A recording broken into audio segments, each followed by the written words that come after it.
girls with their nails done now.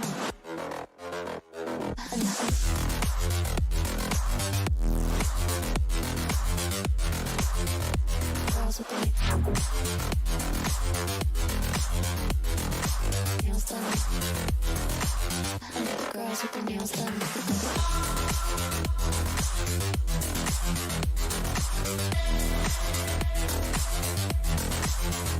Girls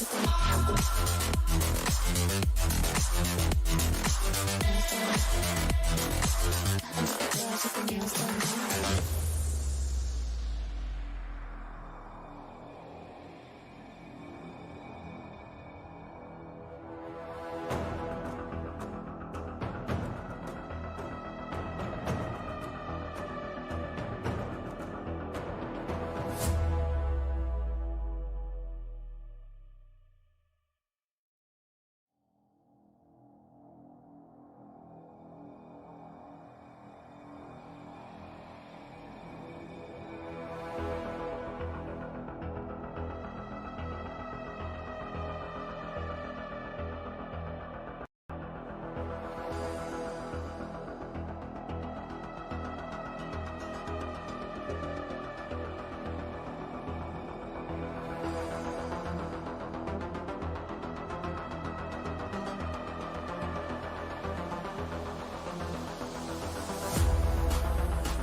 Girls with their nails done now.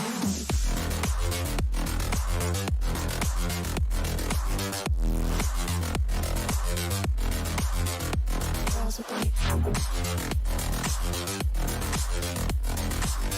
done. Girls with their nails done.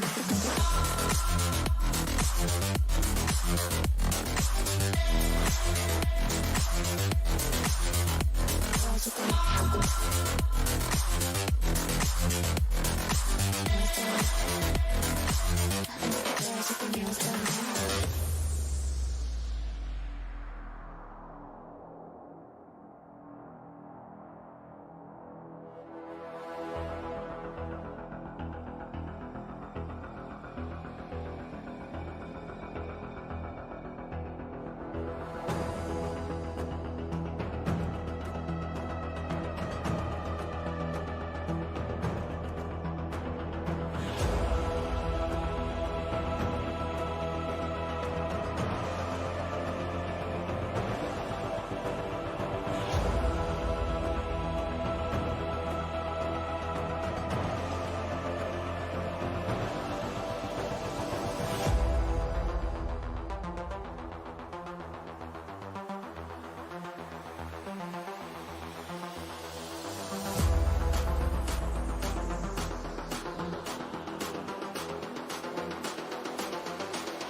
Girls with their nails done now.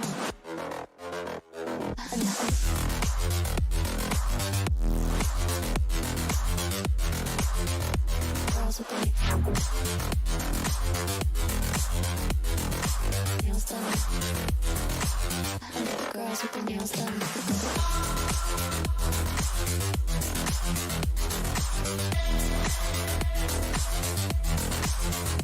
Girls with their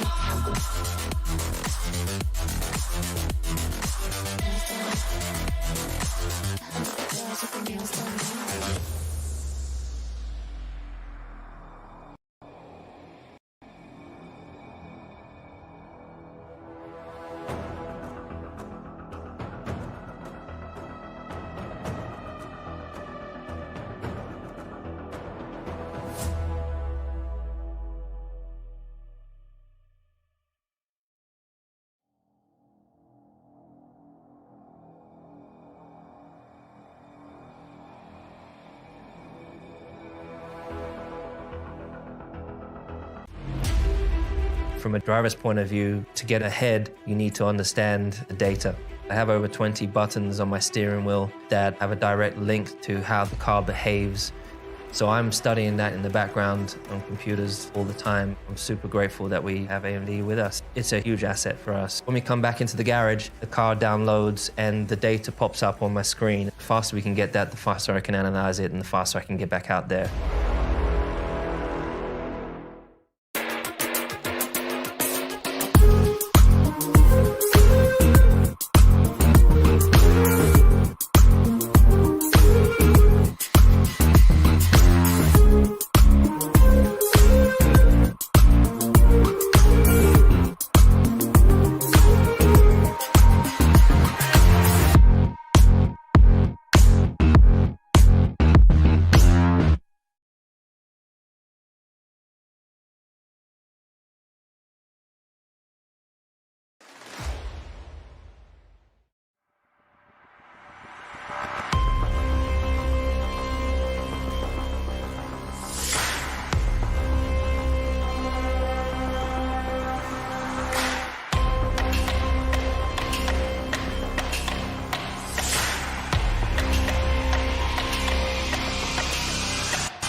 So, welcome back, ladies and gentlemen. This is me, Dr. Dang. Along with me this time is a new face on the English desk. We have Edge, as both of us welcome you all to AMD Ryzen presents Skyesports Championship 3.0 with our gaming retail partner Chroma, our gaming partner Logitech, our gaming storage partner WD Black, and our streaming partner Facebook Gaming. So, it is time that the we look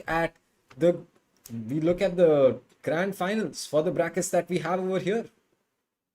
It is true, Dang, and thank you for that welcome. I mean, it is exciting to finally be on the English desk here. And right now, we're looking at the Sri Lanka, Nepal, and Bhutan playoffs, right? So I mean, yeah, it is a grand finals, but both these teams are Sri Lankan teams. So I'm pretty sure the entire nation is hyped up, supporting their team. They're gonna be moving on to the playoffs as well, South Asian playoffs. That is, only one of these teams will be moving on to the playoffs, and the other team, that is the losing team, will still have a chance in that wild card qualifiers.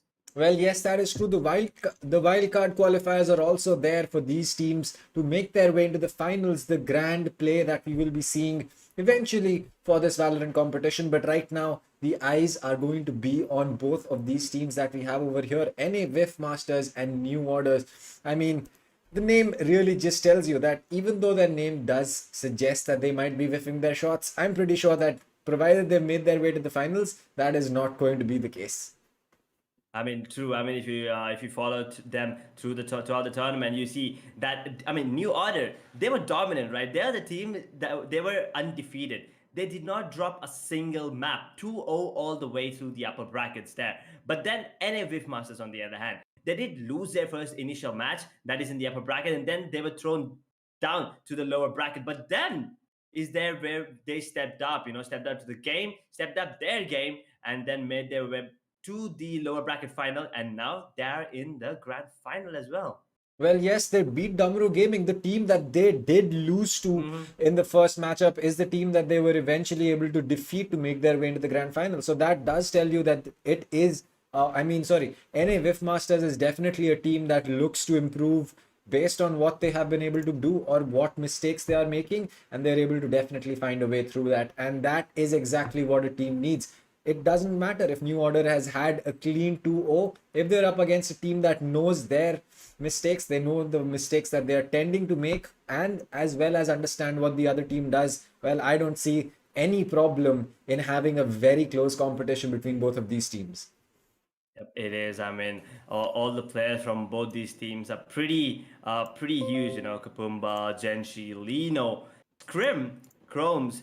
We also have Lucifer on the side of NAWF. By the way, the first five players were from New Order, and now Lucifer, Ice Speed, Ghost, Poseidon, and Dennis 69. All these players are absolutely talented and skilled. I mean, you've already seen them, right? The agent selection, the gameplay, the coordination, and the chemistry that these teams have are absolutely incredible, and I cannot wait. I'm looking forward to see some new agent picks. As we were talking about earlier, Doctor. I mean, some KOs, maybe Skies, maybe Viper on some unusual maps. That'd be really interesting because basic lineups, it's good, it works, but sometimes you gotta think outside of the box to make yourself come out top.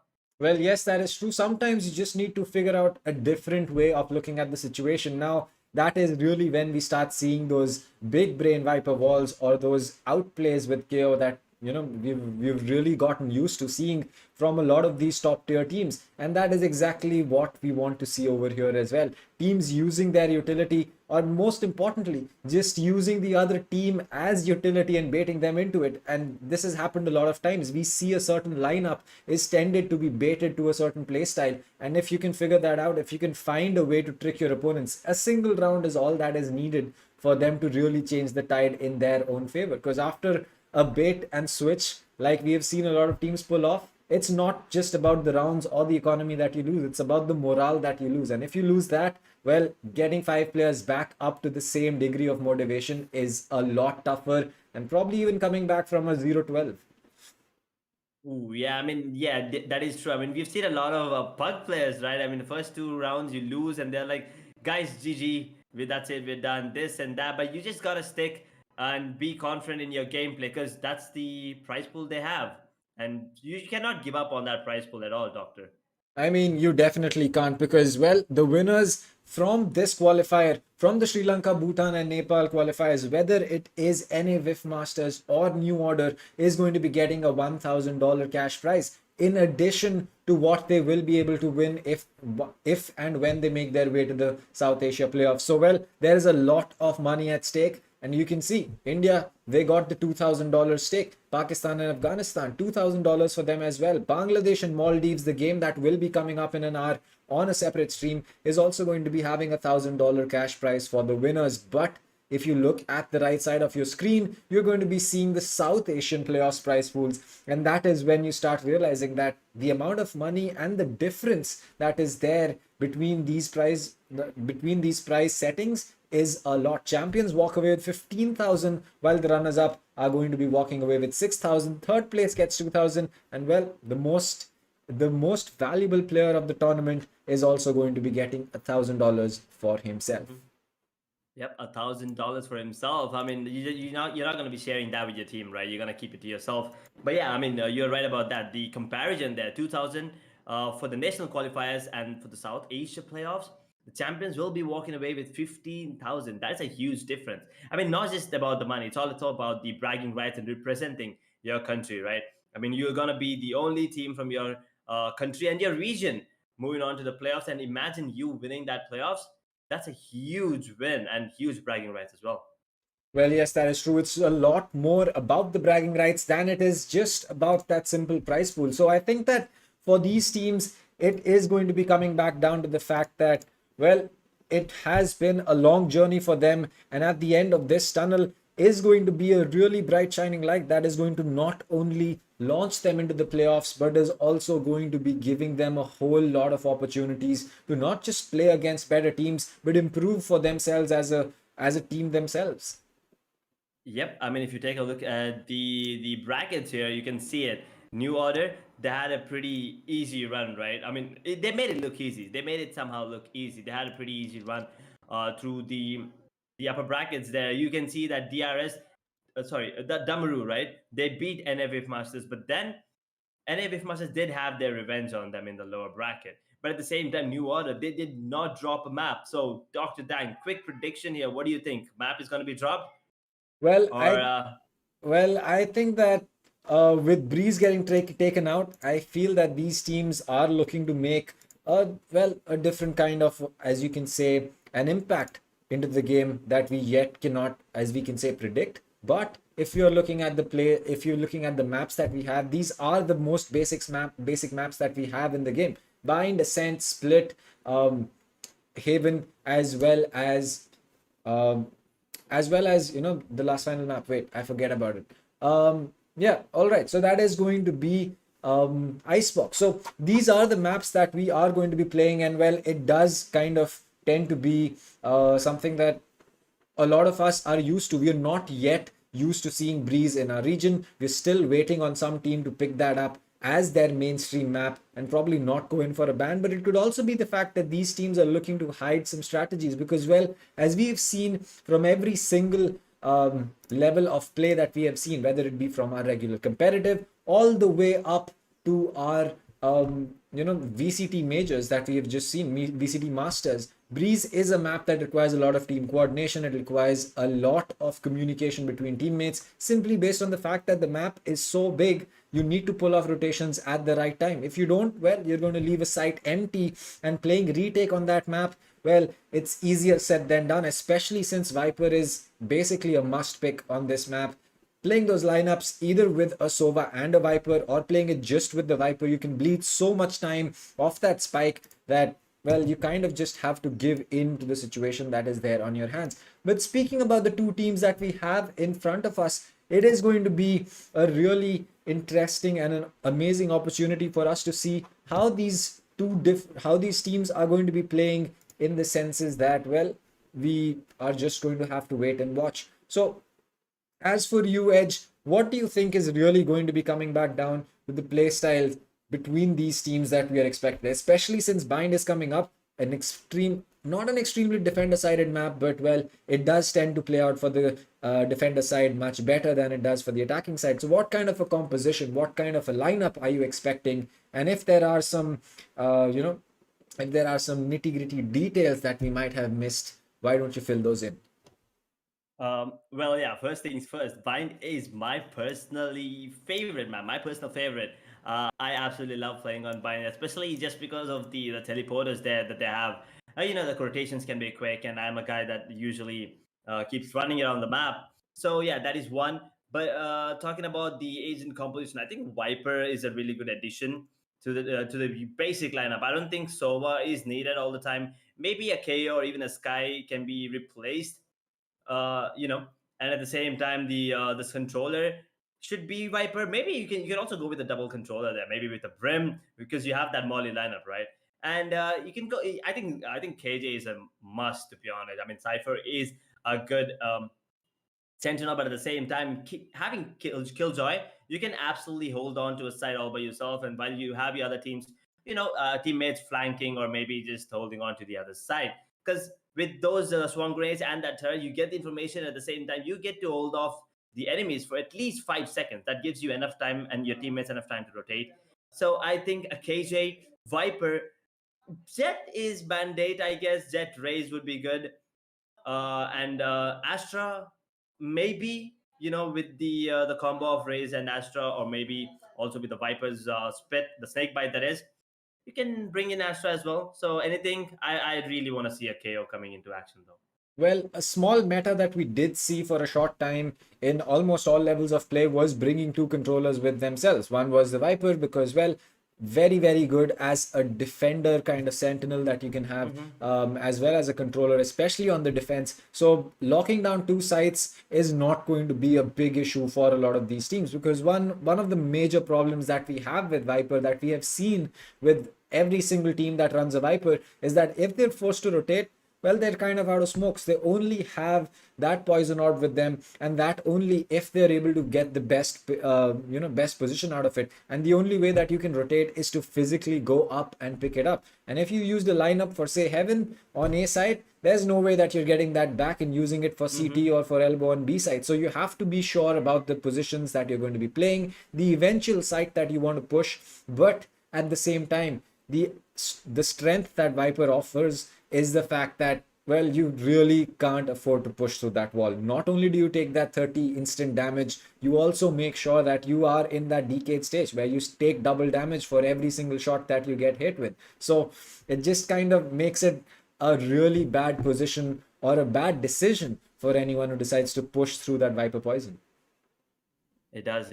I mean, yeah, you're right about that. That poison cloud is something to look out for. At the same time, I mean, we have the veto on our screens right now. I mean, if you take a look at it, we see that the only map and is Breeze, right?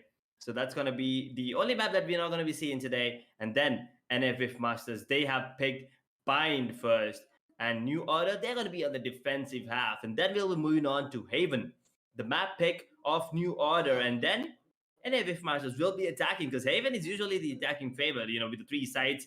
It's pretty hard to hold on to. So that is something to look out for. I think NFF Masters did a really good job attacking there. And then NFF Masters, that is, they have picked Icebox as their second map. And the third map for us, New Order will be on the defensive half. What do you think about that, Doctor? Well, I think there is going to be a really interesting play coming from these teams, because we will just have to make sure that, well, the team that is playing on defense is able to maximize their rounds, because again, Icebox, with the addition of a lot of these agents, has become a really attacker-sided map. Once you get that spike down, retaking on Icebox is a nightmare for teams, especially on the B side, where you really don't have any cover. You need to push out into the open. So as you can say, sometimes predictive plays, or sometimes just having pure luck on your side, is what is needed to retake on B. So for teams looking to push A or B, and I mean, Icebox can really play out in an interesting way, because even on eco rounds, if you do look to push A side or look to defend A side, you have a lot of options. You have a lot of corners where you can camp in with a shotgun, with a classic, even with a frenzy. And sometimes just simply based on the range that you are at and the fact that you might be able to land your headshot before the opponent does, you walk away with a lot of gunfights that you otherwise would not have walked away from. So which is why teams on the eco round, defending teams, are definitely looking to be pushing or holding hard on A, while the team that is attacking, I think they should make the smart decision, keep the distance between them and their opponents, look to push B, clear out the boxes that you have right at main, and after that you basically have smooth sailing. You get that spike down, it becomes really, really difficult for a team to retake B in any case. And if you add to the mix that you don't have the weapons to retake that with, I think that's just going to be a really good win for your team. True, and a quick update. Yes, I mean, as you guys can see, I did change into a shirt right now. I mean, I was wearing a hoodie, and it was, I mean, it was quite hot, right? I'm in Sri Lanka, Nepal. It's quite humid out here, boys. Yep. So I just had to change. I had to match my brother, Dr. Dang here. So we're back in blue now. So yeah, I mean, the map of Icebox is pretty blue as well because of the snow and the sky as well. But yeah, and then the fourth map is going to be Ascent, by the way. New Order has picked that, and if Masters, they'll be attacking first. And then if it goes the distance, it's gonna be the map of Split, Deciders map, and New Order. They will be on the defensive half there, Doctor. I mean, you're right on point with all the things you said about Icebox. But do you think it's gonna go till the to the distance split? And if it does, do you think New Order on the defensive half have a better chance, or and if Masters might come on top with the kind of gameplay because they are a really aggressive team, as long as I know. Well, as for the map of Split, I'm really not certain. Yes, Split is one of the most defender-sided maps that we have in the game, but then again, it just comes back down to the fact that do you know how to play that map as a team? You might be really good on it individually. It might be your favorite map, or it might be the map that you perform the best on. But here, it's not about who is going to be having a better day. It's about which team is going to be better suited and better equipped with strategies or with utility for that particular map. It doesn't matter if you have the best aimers in the world, but if you are going to be overwhelmed with a breach flash and a sky flash, at that point of time, you really don't have too much to do. And breach is, I mean, despite that nerf, or that nerf as we may call it, is still extremely, extremely powerful on Split. I mean, his ultimate is a free sight execute, and apart from a Killjoy ultimate, I really don't see any other ultimate that gives you a free sight execute as well as the Breach ulti does, especially on Split. You're right about that. That Breeze ultimate, the Breach ultimate, Breeze ultimate. So the Breach ultimate and also the KJ's ult, right? I mean, these two are really strong on the map of Split. And I think Viper, we usually don't see Viper, but I've seen a lot of pro teams now pick Viper. So maybe Viper's out towards that mid. He completely blocks it off. There's no way you can enter mid anymore. All you have to worry about is B main or A main or A heaven. That's the only way that they can enter the sites. So yeah, Split is really defensive half, but we've seen a lot of teams work out with single duelists as well. So it all depends on how you play as a team, the coordination, as Doctor already said. So yeah, I'm really looking forward to see what these teams bring out in all the 5 match. I'm expecting it to go to the distance, but at the same time, something in me says that I think the 4th match is where it ends. Well, that is just going to be something that we'll have to wait and watch, because both of these teams have had a very different story throughout the competition. New Order, the team that has not dropped a single map, they've had smooth seas all across the board, at least in the run-up to the grand finals. And as for NA Whiff Masters, they've had to claw their way back. They had to lose their first game, drop down to the lower brackets, and claw their way through, beating the team that they initially lost to. So, well, it could be a difference between a battle-hardened ship or a brand new ship taking this win. It's just we'll have to wait and see. Are the scars on the side of Whiff Masters strong enough and healed enough for them to take on New Order, or is New Order just not expecting a big swing coming in from the side of NA Whiff Masters? Is something we'll just have to wait and watch. But before that, we are going to have, we have to go through the predictions. So chat, let us know, who do you think is going to be taking this win for themselves? Because, well, it is going to be coming back down to the fact that there are going to be fans from both the sides. Whiff Masters is going to be having their set of fans as well as New Order. Yep, true that. I mean, it's not going to be an easy match for both of these teams, that's for sure. But at the same time, it's not going to be impossible to pull out a 3-0. But I'm pretty sure that's not gonna be the case. I'm expecting a 3-1 is what I would say, Doctor. I know a lot of people are gonna hate on me for that. because everyone wants to see it go the distance to the fifth map, and even us, we do want to see it go the distance to the split. But I think the way the New Order is playing right now, and just with the confidence and everything, they did not play against each other. That is New Order and Whiff Masters yet. So I'm just gonna go ahead and say that I'm gonna be sticking with New Order 3-1. What about you, Doctor? Well, I think that I'm going to have it handed to the underdogs over here because, well, when I see a ship, I prefer to see the marks of its journeys on it. And, well, I think that they can see that very, very clearly on the side of Whiff Masters. Again, it doesn't matter whether the prediction comes out to be right or wrong. My support is going to be with Whiff Masters simply for the fact that they've had to claw their way back. So I feel that they have an advantage over there. Having smooth sailing sometimes can be can be hurtful to your confidence, because we know that having confidence is really important and a very, very good thing. But overconfidence is something that, well, irrespective of whether it is a good thing or a bad thing, does seem to be seeping in to some of these teams, even at this level of play. So I just hope that Whiff Masters, at least for me, is going to be the one that takes it. But it is, well, the game has already started according to the league op. So we're just waiting for the feed along with you guys, and then we will be making our way into the game. But again,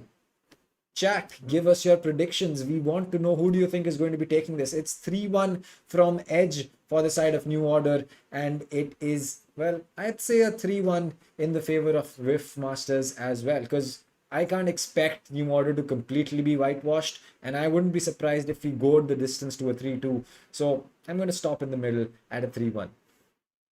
Well, fair enough. I mean, I'm going to be supporting the New Orders, and you're going to be sticking with the other half there. I mean, even the chat, I'm pretty sure everyone is rooting for their favorite team. But we're still waiting, guys. We're still waiting for you to type in which team do you think is going to win? Which team are you here to cheer for right now? Because I see a lot of fans in the chat already typing New Order, but that's it. I don't see any NFF Masters here, guys. Doctor, is that something to worry about? Well, that is just going to be something that we will wait and watch as the map of Bind is going to be loading in, as we are going to be having some of these beautiful cinematics coming in. But before we finally make our way into the game, let us go over the rosters that we have from both of these teams. So from New Order, we have Kapumba, we have Genshi, we have Lino, Scrim, and Chromes. And from the side of Whiff Masters, we have Dennis, Lucifer, Ice Speed, Ghost, and Poseidon. So all the best to these 10 players. And I think that it is time we make our way into this map of Bind. Yep, that's my favorite map. So it's gonna be really interesting to see. Maybe I get to learn a few things as well. Maybe we all get to learn a few things from the players right now. I mean, you can see the cinematics are absolutely beautiful. The map is just beautiful. I mean, look at that. The sky, the way, I mean, the boxes and the trucks on the sides as well. It's just a map that is perfectly balanced. I would say, because there's no mid here. There's only A, and then there's B. There's no mid. You don't have to worry about that mid control. There's something you have to worry about, and that is the teleporters, though. Oh, yep. Okay. The agent selection looks interesting. Dan, do you want to talk about it? Well, and exactly as I was saying, we have seen a lot of teams run those two controllers on this map, and that is exactly what we're seeing both of these teams going in with. Lino and Dennis are going to be picking up that Viper, while Ghost and Kapumba are going to be picking up the remainder of this controller lineup that they have, which is going to be Brim for Ghost and Astra for Kapumba. So the initiators are going to be a little different as well, though there is no Sentinel on the side of New Order. This is going to be interesting because Lucifer along with Dennis on one side is going to mean absolute hell for the side of New Order to push in, and unless they can get a pick either on that Sage or on that Viper, I think things will be really, really difficult for them to, execute on whichever side they are playing. Now, one of the good things that I've seen a lot of Viper players do, and some of these, Viper players that we are going to be seeing on YouTube, is the fact that they've really come up with innovative walls. They've figured out walls that they can cut off a shot as well as hookah. So I think that you can really make use of a wall like that and maybe look to help your team on both sides, easing the load on the other controller and maybe giving them some more gun time rather than just having to be forced to smoke off lines of sight again and again. But that's just my 2 cents. Well, that 2 cents makes a lot of sense right now, dang. I mean, look at all the players. Look at Genshin. Look at Lino. Their confidence. Okay, Lino maybe not a lot of confidence there, but yeah, I mean, oh, that's Kim. Oh, Yeah. I thought his name was Krim actually. Okay, so Dennis69, he looks confident and ready as well. You can see all those smiles coming in from all the players of Whiff Masters. Well ready, and that jersey, ooh, that looks sick, Doctor. Well, that definitely does look sick. And I think that here's just a fun little treat thrown in. I think that one of the players who is going to be most interested in this game is going to be Kika. I think that the player from Enigma, because well, as you a lot of you might know that he is indeed a Sri Lankan. So he's really going to be rooting for both of these teams because at the end of the day, both of them are Sri Lankan, and he is going to be really excited to see what his what his country mates have to offer. But with that out of the way, we've seen the players, we've seen the map, we've seen the lineup.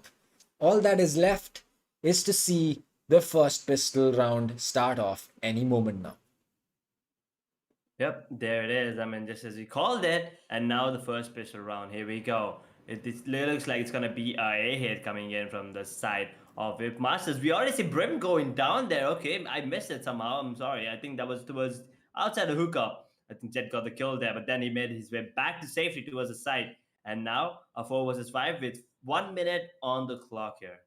Well, New Order is definitely going to be having a big advantage considering that they've already taken up a pick. It looks like the Raze is going to be pushing in, but Lucifer is able to pull one back. That's going to be the second controller taken out, but the wall is going to be made quick work of, but it looks like the spike will get planted off as the players from Whiff Masters looking to make their way out, but it looks like the flash has been popped. Lino and Chrome's both going to get a kill for themselves. It's all down to Poseidon as well as his teammate of Viper. The Viper wall is not going to be staying up forever as he gets pinged. He's going to be stuck through that box, and well, that is going to mean that someone's going to sneak up right from behind him and he gets a pick, but it looks like the Viper is really far away and Genshi is going to be getting that final kill as the player comes back up. The Viper lineup did land, but at the end of the day, it didn't matter.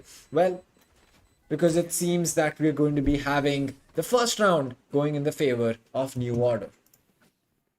Yep, New Order. First round in their favor with 3 players alive. That was a pretty clean round coming in from them, and Scrim, he did get 2 beautiful kills there. I mean, the first kill, I think that was onto Brim, right? So that was needed. That early kill onto the controller made sure that at least two smokes, right? I mean, they'd still have another controller, that is Viper there, as you said, Doctor. So taking out one of the controller gave them a lot of advantage early into the round, but it's still too early to say anything, right? So it's going to be 5 Spectres and Light Shield. So force by coming in from the side of Whiff Masters right now. Let's see if they can make it work, or our New Order gonna put them in order right now, because it's gonna be Crumbs with a double kill there. Dennis did manage to take Kapumba down, and Ghost gets a kill on the Crumbs. Finally, 3 versus 3, 1 minute, 25 seconds on the clock, and the A side is already in the control of Whiff Masters here. Well, sometimes the force can really pay dividends for you, but right now it seems that we're in a stalemate, as it seems that one of the players from Whiff Master is going to be extremely low, but it looks like Speed is going to be having some problems, because the second he walks away from that molly, he's going to be in a vulnerable state, and a few bullets are going to be all that is needed. Dennis, he does pick that first kill, but he's down to 3 HP, and Genshi comes in from the back and he finishes him off. The force not going in the favor of Whiff Masters, and they are now going to be forced to pull an eco, well, on the 3rd round. Ouch, that is not good.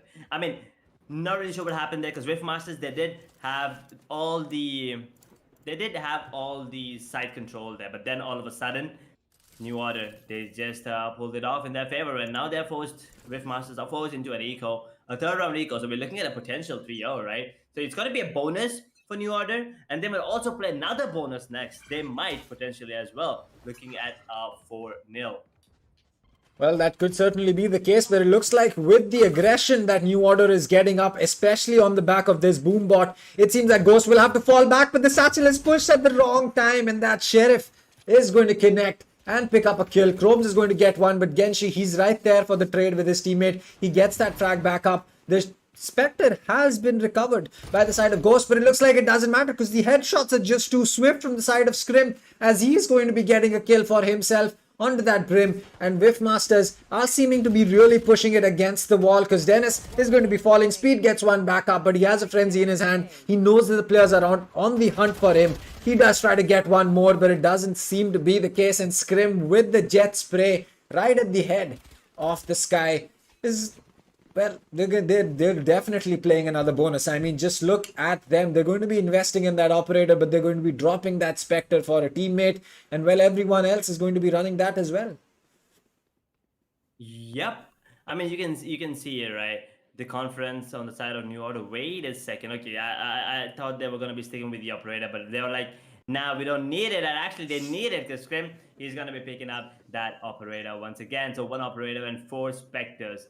They still do not have a really good economy in the bank, just because of all the debts they've been taking, right? They've been taking hits. They did lose multiple players, but they did not lose a single round yet. 3-0 in the favor of New Order, and it's the first buy round coming in from the Whiff orders, and it's going to be Ghost taking down Scrim.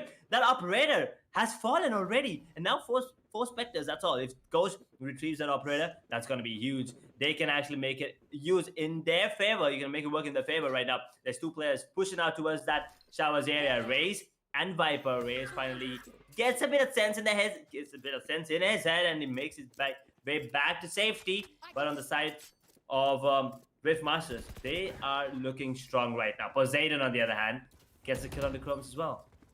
Well, that is going to mean that New Order is definitely not surviving well for this start. And, well, it does seem that they might just lose their first round in the play. As Lucifer is going in for that plant, Kapumba is not able to push in, but he will have to definitely look to make a push towards long because, well, he needs to go in for that spike defuse, and it looks like he's just going to be retrieving that operator for his teammate.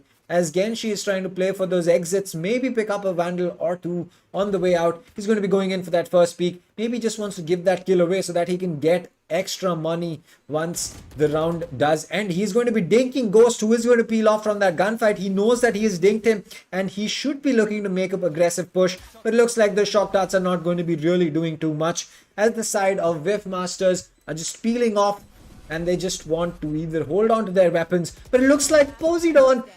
Oh, sorry, that was going to be Dennis, in fact, who's spotting Genshi, gets that kill. It's all down to the Astra. The spike goes off. The first round in the bag for Whiff Masters, but the operator is going to be saved by Kapumba. Yeah, that operator save was needed. It was so crucial. I mean, you're not going to give away a free operator to the side. I'm not really sure why Ghost did not pick it up. Maybe they feel like, having an operator on the side of attackers is going to slow their pushes down. Or maybe he did not realize that there was an operator, right? Because no shot was taken. So, might be any of those reasons, but we see the operator back on Scrim. Let's see if he has a better use to it this time around. Because if they lose this round, it's going to be an eco for them. It's going to be Chromes this time with the first blood onto Dennis, but an instant revive. Okay, so Stopper. How did he get him? Dennis goes down again. But Poseidon on the other hand did get the kill onto Viper. That's a beautiful conquest coming in with the Trailblazer. Kapumba gets 1. It's 4. What? He's just not stopping. Poseidon is going to be getting 1 more, or finally the trade, if you might call it, but the damage is already done because every single player from Whiff Masters has been taken down by the side of Chromes, and this man on Raze has really been a big problem for the side of Whiff Masters. They've not been able to control the aggression that he pulls out. We saw this in the 2nd round. We saw this in the 3rd round. We're seeing it back in the 5th round. And Chromes, well, he needs to be dealt with, and swiftly, by the side of Whiff Masters, because, well, if they're not looking to do that, they might just be in a boatload of trouble.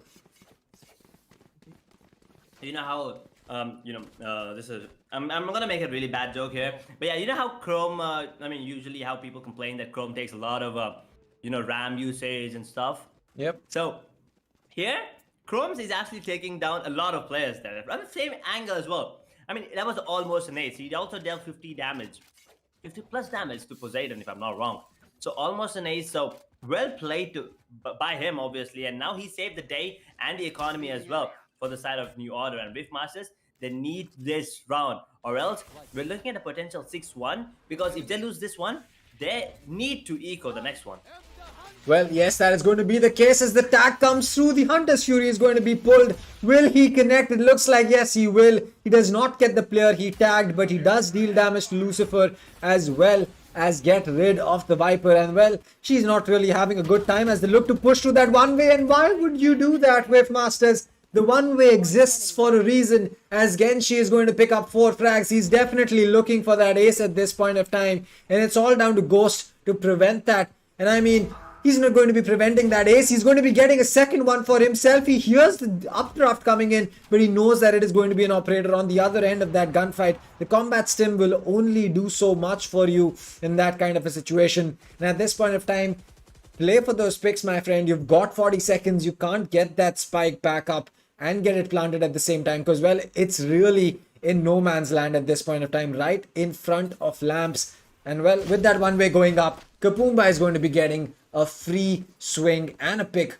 for himself. And well, there you go. The tactical crowd spam is going to be coming in from these players. Yeah, the crowd spam. It's all in good intention though. So no worries about that. So 5-1, new order, 4-round lead, and now it's gonna be a... Okay, that's a weird buy coming in. I see shields being bought on the side of Whiff Masters. They're gonna be sticking to shields and sheriff. So maybe they can make it work, but at the same time, I doubt it. I highly doubt it, because you know they couldn't make it work with 5 weapons, right? With 5 rifles, it's gonna be really hard for them to make it work with 5 pistols. But you never count Whiff Masters out, because they're a team that are, you know, somehow make it work team. If that makes sense for you guys, you know, they are the team that make things work even when you think that it's not gonna work, or the things are not in their favor. They're still gonna make it work somehow. Maybe this is the round, maybe not yet. But right now, Chromes once again gets another one. That is Ghost goes down. 1 minute, 10 seconds on the clock, and Chromes is not looking to stop anytime soon. He might get the kill on the Sage. He says hi with the satchel, but Sage, okay, Lucifer did manage to take down one of the players, but that's about it. 6-1, New Order with 5-round lead right now. Well, New Order is definitely making the best out of this situation that they have on defense. I mean, there are some big mistakes that we're seeing from the side of Whiff Masters, especially on that on the last round where 2 players pushed in through that one way. I mean, it's one thing to push in through a smoke. It's one thing to push in through a smoke and a one way at the same time, and a gravity well that got popped by the Astra. So really not certain as to what strategy or what play Whiff Masters had in mind, but they will have to change things up, as it looks like B-Long is going to be a death trap for anyone who peeks, but Scrim is not going to be spotting anyone and looks to make a fallback and play from backside with that operator. So that is going to be interesting, and whether we do see some fruition come out of this play, as the Astral Star is going to get pulled back from the side of New Order. They're just going to be having a lot more utility to either rotate or, you know, use in different ways. You can see all the players, they look calm and composed. Still, you know, still a lot of many rounds to go, but at the same time, Chromes is not looking to stop. Gets a double, gets a triple to the wall there, to the door that is, to be exact. But he's down to 3 points of health. He's waiting for his teammates to come help him, but he doesn't need help, does he? But at the same time, Lino on the other hand gets a kill on this. Okay, Chromes, that was sick. 3 points of health, doesn't give a damn. Comes out, headshot onto Poseidon, makes it the 7th round on the board, and gets himself a quad kill there, Dak. Well, we've seen quite a few number of 4Ks now coming in from this team. We saw Genshi on 1, we saw Chromes on 1 just last round, and I believe we saw the Jet as well being in that position. I believe we saw Scrim, or rather Kapumba up there as well. No, sorry, Kapumba has got 3 kills, so there's no real way that he would have been at that point, you know, in that position. But still, the number of 4Ks that this side of New Order is able to pick up is kind of concerning, because 4 kills means you really just had one player who did it all. And Kapumba, he's going to start things off this time. He gets Ghost. The gravity well is going to get popped, and that means that wall bang that Kapumba was going in for could really have connected, as he's going to spot the head of Sky as well as Poseidon. The shots don't land, but they're going to be warning enough as Poseidon is somehow able to connect that shot through the smoke and he gets rid of the players. But Lucifer's made his way in. He's snuck past Kapumba into elbow. He's going to be peeking right now. Poseidon gets another one for himself. That's going to be scrim off the board. And for the first time in a long time, are we seeing New Order not have a man advantage, but really just have a man disadvantage, which is going to get equalized really soon by Lino as Poseidon's low on HP. Lucifer needs to make sure he gets that heal back up for him really soon, but the nade in backside is going to force them to come out, and Lucifer is going to get spotted out, and Chromes with that showstopper is going to come in clutch. The 2v3 retake is going to be pulled off, and well, New Order is definitely pulling in a tall order of play over here. You're right about that. You were like, Kapumba only has 3 kills. Well, this round he got himself a double. I think he heard you there, Doctor, for a sec. You know, and he was like, screw it, I'm gonna get a double and make it up to 5. Crones will defuse the spike, and that's gonna be the 8th round on the board. New Order making it look like a one-sided affair right now. They're having a walk in the park, but with Masters, they only have one duelist, right? You have to keep it in mind as well. So attacking is not favored, at least with the Asian composition that they have, you know, the Sky, the Viper, the Brim, the Sage. It's all on Zed, basically, and Sky sometimes. But apart from that, nothing really. If Zed goes down, if Zed doesn't get the entry frag, it's gonna be really hard. But at the same time, Chromes is popping off right from the get-go, which is a really good thing for New Order, but something to worry about for the side of Whiff Masters.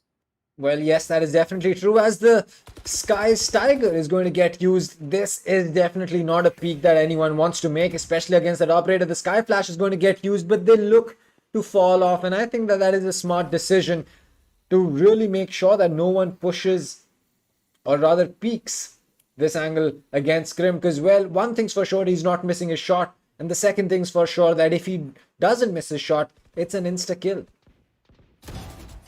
There it is, once again. Then she casually walks behind them, gets one, is like, bye-bye, I'll just go back to B. While the players of Whiff Masters actually making their way towards the lamps. It's going to be Poseidon with the kill on the lane, and then it's going to be Chromes with the trade onto Ice Speed. Blade Storm has been popped on Scrim. Can he make it work though? He does. He gets a kill on the Poseidon. He misses a few shots on the stage, but that's about it. He replaces his operator with a goddamn Phantom. Gets one. Can he get the third? Yes, sir, he can. That's gonna be a triple for Scrim this time. What a hold coming in from him towards the lamp. He did not want to give away that U-Haul's control to the side of Whiff Masters there. Well, things are definitely not looking very good for the side of Whiff Masters because, well, not only are they having to deal with the aggression that New Order is bringing, they're also having to deal with being on the weaker side of this map. Now, as far as things stand, their economy is really just down in the dumps. They're having to go in for every single last, as you can say, penny that they can have pulled out from their banks, and they're just down to triple digits on every single player in terms of economy. And if they don't capitalize in this round, it's going to be an eco for the last round, and that's going to mean an 11-1, which also means that you're 1 point away from facing match point, and that is not a very dreamy position that you want to be in. But one thing's for sure, Bind could be a map that they were just not prepped for, or is a map that they're usually not very good on, and the next map that we go to could be a completely different story. Maybe New Order could be in the same position that Whiff Masters is right now on the next map coming through, but that is going to be something that we can just speculate. It is not something that we can call with, as you can say, perfect clarity, because it's just going to be coming back down to the fact that it is prediction at the end of the day. And well, as the revive is going to get prepped through, it means Genshi is going to have to make a fall back. He does try to make that, but Poseidon connects the head on Genshi, and especially being in that vulnerable state is going to get him taken out. But swing comes in from Kapumba. No fear in that man, and as the sprays come in from him once again, it looks like they've spotted Whiff Masters everywhere on long. And well, that Brim ultimate is going to tag a little bit of damage, but nothing that Whiff Masters will be able to capitalize on. With 13 seconds on the board, they have to commit to this side, but they're going in for that rotate. And well, that's going to be an easy spray down for Chromes. There's no time. And well, the ball goes through. It seems that the Sage will just about get that spike down, but that is not going to matter any in the grand scheme of things at all, because they are going to be getting that diffused really easily, and Scrim, he picks up that final kill. Oh boy, there was a lot of chaos and a lot of confusion there. And Scrim, okay, I see what you did there, my man. But yeah, it looked like there was a lot of confusion there coming in from the side of Whiff Masters. You know, there was a revive coming into play. Then they were like, "We'll go B." They did commit Brim's ultimate orbital strike as well, but then they had to make their way back to A. I mean, I as you were saying, Dang, you were like, maybe Bind is not not the place where the things are working out in the favor of Whiff Masters, right? But here's something to worry about. This is the map pick of NA Whiff Masters. Now, that is something to look into, because if New Order can, absolutely annihilate the players of Whiff Masters on their map pick, imagine what they'll be doing on the map of Haven, which is the map pick of New Order, by the way. Well, yeah, I think that does kind of, that does feel a little scary. But then again, sometimes, again, these are things that you cannot really predict. But it looks like this time Dennis is able to land his shot, and well, that was an important one. But it looks like Genshi is going to be still able to get one more for himself. It's all down to Kapumba inside side, who's going to get a kill for himself. But Ghost has picked up one for him as well. The swing comes through, but Poseidon is able to connect the knives and pick up a weapon for himself, probably. Yep, there you go. The Phantom is replaced, or is rather replacing the Spectre in the hands of him. But it looks like this is again going to be a 2v3 retake that Genshi and Lino are going to be pulling off. Ghost is going to get that spike down for himself. This time it's going to be backside. They take control of CT because they've heard the teleporters coming through, and they know that Lino and Genshi are going to be having a much more difficult time going in for that diffuse in the back of side. But it looks like Lino just drops down. He gets one kill, gets taken out by Poseidon. Genshi is able to get one more. It's down to the 1v1. They need to check every single corner. He does check that corner, but Speed is able to land those headshots, and he gets that round. That was much needed. But picking up that op is not going to make any difference, my friend, because that was the last round that you had an attack. Next time, you make the plays that you planned on making on the side of defense. I mean, this round was a bit more coordinated, and the side of Whiff Masters, they seemed a bit more confident in this particular round. I'm not really sure why they weren't feeling the same in the previous rounds, because if they would have started playing like this a little bit earlier, maybe they would have had multiple rounds in their favor. Maybe we'll be looking at a potential 6-6 as well, maybe 8-4. That would have been easier, because right now New Order, they already have a double-digit scoreline in their favor. 10 rounds on the defensive half, and now they only need 3 to close out map number 1, that is buying the map pick of Whiff Masters. But right now, let's see what happens, because it's the official round of the second half, and if New Order wins this, I'm pretty sure it's done and dusted for Whiff Masters on the map buying. I mean, there is no real other way to put this, because, well, you go up 11-2, you're not really looking to make any kind of mistakes at that point of time, and you're looking to bury the game right in the dead, as you call it. But it looks like Scrim is still able to get that kill despite having 2 players to peek around with. It just doesn't matter. Whiff Masters not being able to make the best of that opportunity, as Speed is going to be getting one onto Scrim, finally shutting the Jet down. But the dig comes through. Genshi might be able to finish the skill off, but the heal is going to get popped. The recon is going to prevent any player from pushing up. He's going to be recovering a ghost from his teammate's dead body, but he just doesn't clear the entirety of that angle, as it looks like, well, the player cam comes up, but Genshi is able to get that kill, but he doesn't know the players in the backside. But Speed just walks in front of him, unaware of where the players are. And as Poseidon comes in from CT, he's going to have Genshi to deal with, and the spike going down, and Genshi, what a clean connect. 3k for this man. The flanks coming through. Lino is going to land that headshot. The frenzy is going to be useless at that range. And 11-2. I think we can call it. I think we can successfully call it that Bind is definitely not the map pick that Whiff Master should have gone for. Yeah, but what was Icebox doing? I mean, I cannot get that image out of my head. He was just casually walking right in front of Sova there. I mean, Genshi, that was a pretty freebie for him, but it was pretty clean. The aim is on point from all the players on the side of New Order, to be honest. Chromes, Genshi, Scrim, Lino, and Kapumba, all of them are actually doing a really good job with the aim right now. And it's going to be another force buy, if I'm not wrong, on the side of Whiff Masters, because they don't really have an option here. But I see only pistols once again. So, you're right, Doctor. I think this is the end of map number 1 here, because Chromes is putting an end to all the players there. Gets himself a double. Lino gets a kill on the Lucy. Now, the last 2 players, I think Chrome should be able to pull it off. Gets a third. There you go. Never mind. It's gonna be Scrim stealing the kill. Ooh. Okay, looking so right in the air. It's like, why did you tag me with the shock that I almost died there, my man?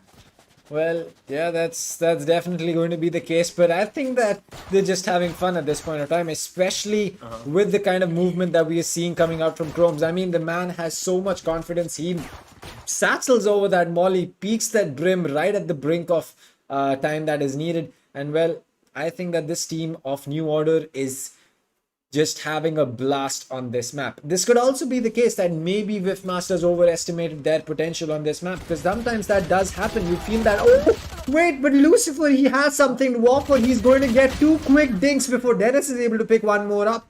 And he is looking to equalize the tables that we have over here. Now, Speed, he's in a big position. He's going to get one. He spots the second player, but the Tiger comes out at the worst possible time. And maybe having that gun out could have been the better option. Genshi is going in for that rotate. Ghost is waiting for him. The second he drops, he's going to get spotted out. Probably looking to play that post plant, but it looks like a second rotate might be coming in. And well, Genshi is really playing the long game over here. Oh, is he going to be making another rotation? That's no Poseidon's here. Oh no, he's going to be making another rotation. He's having fun right now. And you can see Poseidon. His position is actually hurt. There you go, Jen. She's playing it smart. But is he smart enough? Is the question here. And that recon is not going to be giving away any kind of information. And right now, Poseidon, he needs to be taken down here. Jen, he heard him. He heard him. He misses, but Poseidon, he's not going to be missing that. That's going to be a 3rd round on the board. There's a lot of, yeah, it was like a small little marathon there, you know. But at the end, it's going to be Poseidon coming out on top in 3rd round. But I think Whiff Masters, at this point, are just delaying the inevitable, to be honest. I mean, if you can delay it long enough, you might just be taking it to overtime. But at the same time, I think that for the side of New Order, it just kind of felt like maybe one more rotate was in the bag, if you understand what I mean. Because had that gunfight not been taken, there was a lot of chance for Genshi to use that recon duration to make sure that no one peeked him from CT or walked into backside, and maybe he might just have been able to get another rotate in for himself. As for the side of Chromes, well, he's completely fearless, but this time that kind of aggression is not going to be paying off, because Poseidon is going to be picking up that frag for his team, as it looks like the spike is still not going to go down. They spot another player inside Lamps. It's going to be Scrim who's going to get taken out. Lino pulls one back onto Speed. He pulls 2 back as he goes in for another swing. Poseidon is going to get taken out by Kapumba. And well, with the Viper ultimate cast, it does seem that the work that Ghost has for himself with a teeny tiny Spectre, 2 smokes and a molly in his hand is going to be a little too much to ask for this old man right here. He spots 2 players, but Genshi is going to be getting that final kill from right under heaven, as it's going to be a 13-3 victory for the side of New Order. And this team, well, they're certainly a really scary one to face. Yep, New Order. I mean, that look out! You need to be on the lookout for this team. That was absolutely dominant gameplay coming in throughout the game, right? I mean, the first, I think they only lost 3 rounds. First one was the bonus, the second bonus, to be honest, the 4th round, and then they lost the 12th round where Whiff Masters were completely aggressive, you know, making their way towards a peace side, and then the 15th round where I'm not really sure what happened, but there was a lot of running throughout the map, a lot of rotations, and at the end, Poseidon did take Sova down. But at the end of the day, the storyline ends in the favor of New Order. That they're gonna be walking away with map number 1 of Bind. And now we still have Haven to go next. That is a map pick of New Order. At the same time, and then Whiff Masters, they'll be the attacking half here. But more about that later. But about the map of Bind. I mean, you did say that you're going to be sticking with Whiff Masters, right? 3-1. Do you think that this is the one that New Order gets? Maybe the next one goes in the favor of Whiff Masters, Doctor? Well, that can certainly be true, because, well, as I was speaking, sometimes it's just the map that doesn't play out for you. Maybe Whiff Masters kind of overestimated themselves on bind. Maybe they thought they're a lot better than on bind than they actually were, and that is perfectly fine. Sometimes those kind of mistakes do happen. What if New Order's strongest map is bind? So those kind of problems do arise in a best of 5, and that is why we are having a best of 5 and not a best of 3, because, well, it's a lot more competitive and there is a lot more chance for the other team to level the scoreline. Sometimes this might happen that maybe teams just go to a map because, well, they don't have any other option. Maybe Breeze was not prepped well enough for them, or maybe they knew that New Order is really, really good on Breeze and they won't have a fighting chance. In that kind of a situation, yeah, maybe take the chance on bind, because, well, you know very clearly that Breeze is a map that just does not support your playstyle or just helps the other team play a lot more fluidly. Mm-hmm. You are definitely right about that. But you could see the confidence, right, flowing through the veins of the players. Chromes especially, right from the get-go, he was confident.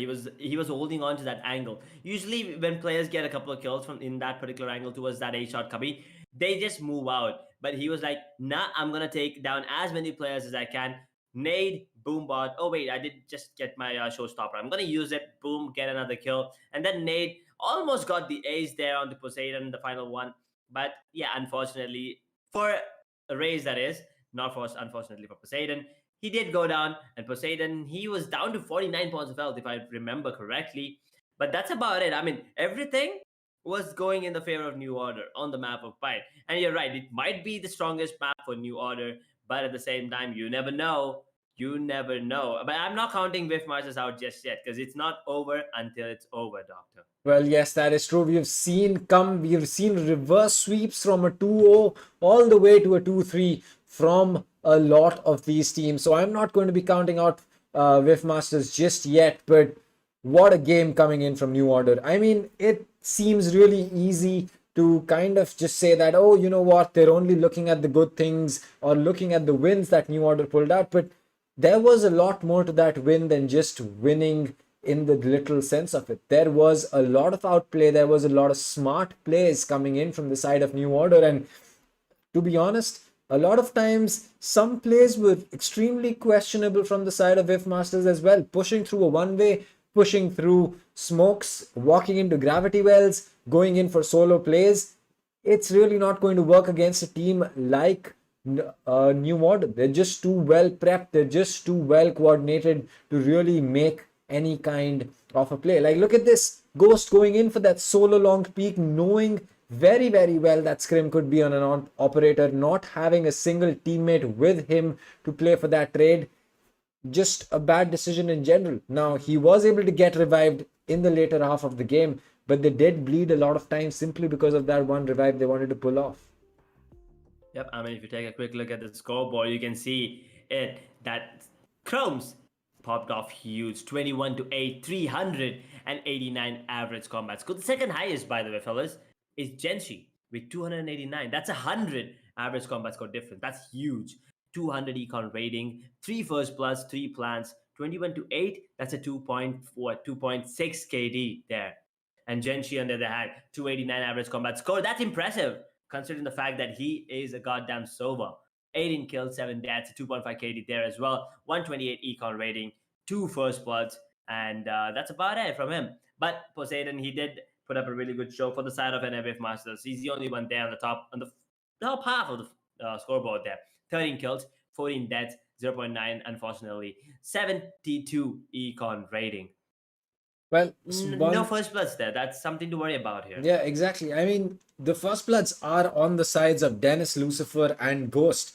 Your 3 of the most important players in terms of post plant. Ghost, especially for his molly, Lucifer for a heal or slow orb or a wall, and well, Dennis for every single piece of utility that the Viper brings. She's just immeasurably valuable to your team. So I think that the fact that we are seeing first bloods on them, and if you compare that to the side of Whiff Masters, we see Genshi having 2, which is perfectly fine for an initiator to have some. Chromes, well, he's a duelist. Obviously, he needs to have those 3. Kapumba having 2 is kind of interesting. Lino not having a single one means that he's not playing for those opening frags, and Scrim with 4 really doing his job over there, not getting as many kills as we might expect a Jet with an operator, just 14 kills and 8. But then look at the scoreline. Did he even have those many rounds to pick up those number of kills? Especially since Genshi and Chromes were just like, oh, you know what? They're coming A. I want 4 kills for myself. All right, I got 4 kills for myself. Round's done. Let's move on to the next one. And when you have a duelist and an initiator like that, you really don't care about the number of kills that you're getting, because every single player from the side of New Order is having a positive KD. And well, the opposite is true for the side of Whiff Masters. Not a single player has a positive KD. So just pointing out the obvious, if you might call it. Mm-hmm. That's really unfortunate. But at the same time, nothing to be disheartened about. And every match is still the first match. We still have four more, potentially four more, and I hope it goes the distance as well. But New Order, they already have one in the bag, and I'm pretty sure they want the next two as well and take it home ASAP. Just finish it 3-0 and then go out to party or something, have fun. Maybe play more MMs and maybe practice a bit more. Because after this, the winners of this particular grand finals, they will be moving on to the South Asia playoffs, and that is huge, Tank. And also, along with that, they'll also be getting a cash prize of $1,000 Yep. US dollars, that is. So there's a lot at stakes, but at the same time, the losers, nothing to be disheartened about once again, because they still have another chance. They'll be moving on to the wild card qualifiers. They still have a chance there to make it to the South Asia playoffs, and South Asia playoffs, that's a huge thing. So all these teams, they need to be prepared, and right now with Masters, they need the map of Haven, is what I feel, because if they lose this one as well, New Order 2-0 in a BO5, that's going to be scary and Yep. something to worry about. That is true. And well, one thing that I'm really scared about for Whiff Masters is, I mean, I get it that they had a bad start to this game, but if they don't get a good enough start on the map of Haven, that morale is going to plummet faster than, I don't know, a feather in vacuum. I don't know what to say, but that morale is going to be heading towards that lower mark. And if you get those players there, it doesn't matter what you do unless you get an insane 1v5. That morale is not going to be coming back up anytime soon. And we've talked about this. Your economy could be maxed out, your rounds could be maxed out, but if you don't have the morale, that win's not coming through. You could be up 12-0 and lose a round in the most atrocious way. If you don't lose that morale, you still might get that win for yourself. But if that morale goes, that's game over. It's really that it's really that obvious, and it's really that simple, to be fair. Yep, it is. You just need to believe in your team, need to have that confidence throughout the game, because sometimes people lose their confidence after the first round of the second round, and if you give up, that's it's all about the mind games, to be honest, Hank. If you beat the opponent's mind, it's pretty easy. It doesn't matter if they are Radiants and if you're Golds, you're still gonna lose to the Gold players, right? Because it's all about the mind and the mindset that the players have. And you can see the map pick of NFF Masters was Bind, and they lost on the map of Bind 13-3. 13-3. Let me repeat that. 3 rounds were in the favor of Whiff Masters. The ones that actually wanted to play Bind, and New Order, they chose defense, and rightfully so. They did have 10 rounds in their favor after the first half. Well, that is true. And as for match 2 coming up, which is going to be on Haven, it's Whiff Master starting on the stronger side, which is attacking. So fingers crossed they're able to get the start that they want, or maybe not even the dream start that they would want, but at least a kind of start that is going to let them have some kind of, as you can say, redemption from the last map that we just had. Because it's one thing to lose a 13-3, but it kind of drains you after that. You don't want to lose a map with such a big margin, and when you do, you kind of feel tired. You don't have that drive to really fight for that win anymore. And maybe that is exactly what we need to see from the side of Whiff Masters, that drive to win. They do not have to give up that easily, and well, they still have a potential of 4 maps to go to. Yep, as they say, and no offense to anyone, but how they say that a wounded dog, bites harder, right? So it's all about that. They're now wounded, so you need to be worried about them, because they're going to be coming at you hard. A New Order, they need to be prepared, but Whiff Masters, they need to put up one hell of a show right now. They're going to be starting off on the attacking, as you said. It is attacking favored, but I still don't think having they might be able to get 10 rounds in their favor in the first half, but I'm pretty sure it's going to be hard. So I'm just going to say 8 rounds in their favor in the first half might be a good score line there, 8-4, and then from there on forward, the defenders, the Sentinels can do their job on the defensive half and get the map in the favor of Whiff Masters here. Dan. I mean, one thing that Whiff Masters could also look at doing is that they kind of already expect New Order to play that aggressive game. Maybe punish them for the first few rounds, play that passive game, wait for those peaks, try to win those gunfights. Or maybe if you can't win those gunfights in a 1v1, make it a 2v1. You don't have to have map control on every single part of the map. Watch your flank, play those trades, play those 2v1 gunfights. And well, it might sound like a really, really simple thing to do, as probably every single player above the rank of bronze understands this, that two players taking a gunfight is better than just one single player going in for that fight. And it seems really simple, but a lot of times we kind of overlook these things. And well, that is really just the way the game works. Even players at the highest level of play in Radiant make that mistake of not taking those peaks together, and that is just something that if you point out and the other team understands, well, it can change the outcome of the game for them. Yep, it is. I mean, trading is absolutely important. Maybe with the 2v1, you're right, double peak. Maybe you'll get one kill and you'll go down, or maybe you'll go down and then your teammate will get the kill. So it's still a one-on-one trade, and a one-on-one trade is always favored in favor of the attacking. Yep. So getting those double peaks is going to be crucial. But here's something else that you can use on the map of Haven. At least that's what I use sometimes. If there's some players, like let's say Chromes, he's popping off, right? Let's say you get the information about Chromes, he's on A side. All you need to do is just make your way to C. Just start running to C. Yeah. Ignore that player completely, because it's a huge map. You have the advantage. Just rush towards the C. And then maybe while he's coming to retake, you can take him down. And if not, GGWP. Chromes is just too good and he's unstoppable at that moment. Well, that is true. Every single player has their days, and every single player, well, they just don't have their days as well. And that happens with teams as well. So speaking about that, the map of Haven is loading up. So prediction time once again. Edge, who do you think is going to be having the win, or who's going to be having the taste of blood and victory on this map of Haven? I personally feel that we're going to be seeing a better showing up from Whiff Masters. Maybe it was a matter of, say, warming up, or maybe just bind and play out the way that they expected. Maybe their lineup didn't suit them the way that they expected, or something else. Maybe their communication was just not on point. And if they've kind of rectified those mistakes for themselves, we could be seeing a better game. But as for the scoreline, I'm going to have to go in with a 13-7 for New Order.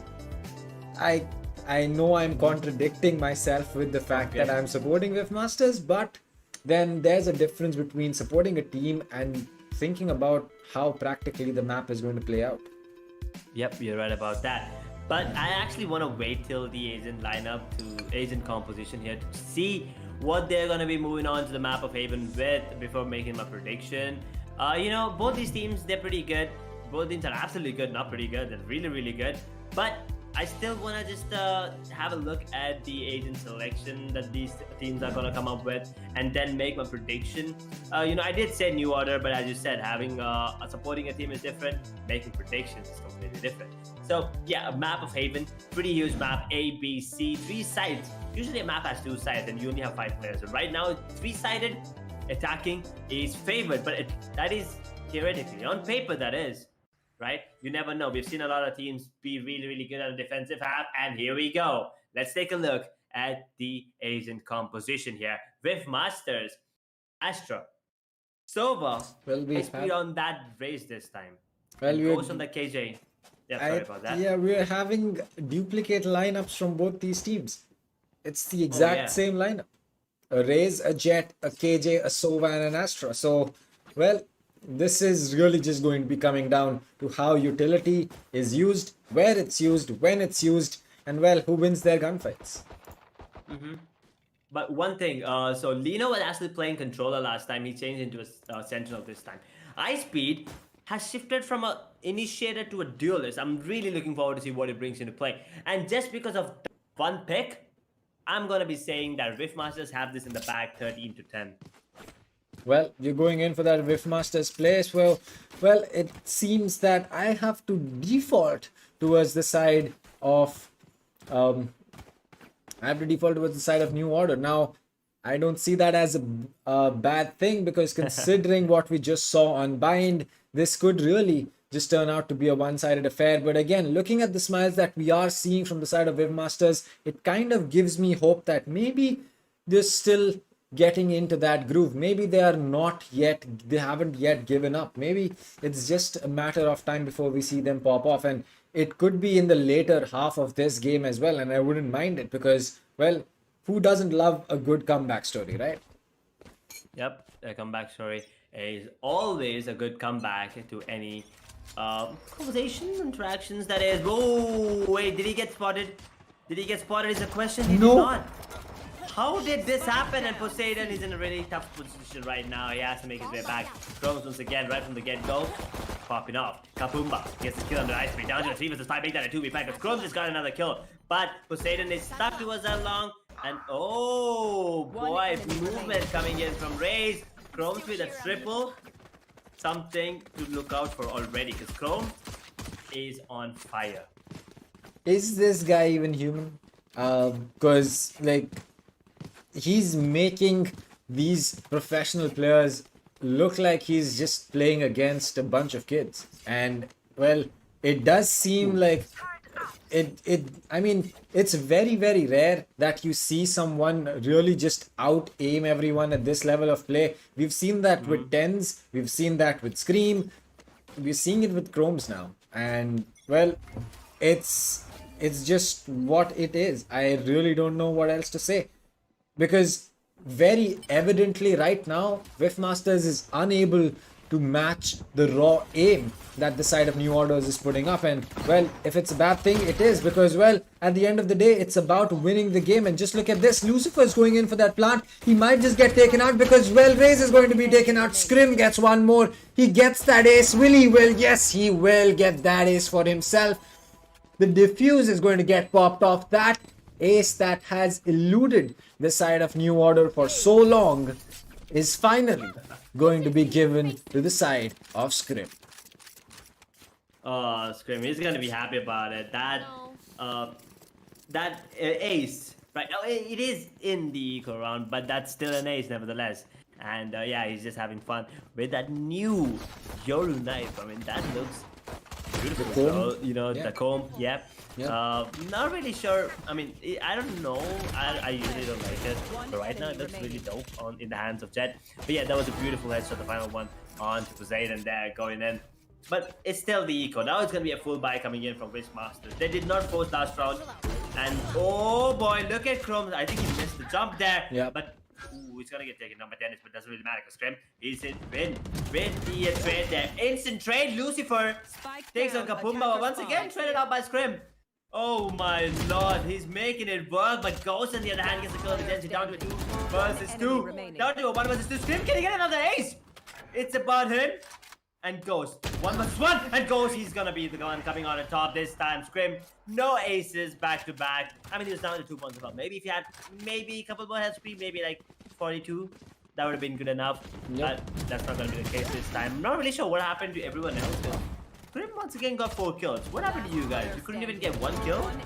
Yeah, that I don't know. It just kind of seems that sometimes over aggression on the side of New Order could be their downfall, and this is something that we have seen on the map of Bind as well. In those 3 rounds, it was kind of over aggression coming in from the side of New Order that got them to lose players in the start, and, well, eventually that caught up with them. Now, that is not going to be the case, I think, going forward on the map of Haven, because, well, it's one thing to really push aggressively and try to get those kills, but it looks like Speed is just not looking in the right direction as Kapumba is able to get 2 for himself before finally getting taken out by Lucifer. But they know that there's a player in the back, and Lino, he baits that Killjoy utility to get that kill for himself, and, well, it's all down to Lucifer. He's able to get the spike down, but not any more kills on the table, as it looks like we are going to be seeing the Killjoy finishing off that defuse, because, well, the Showstopper as well as the Bladestorm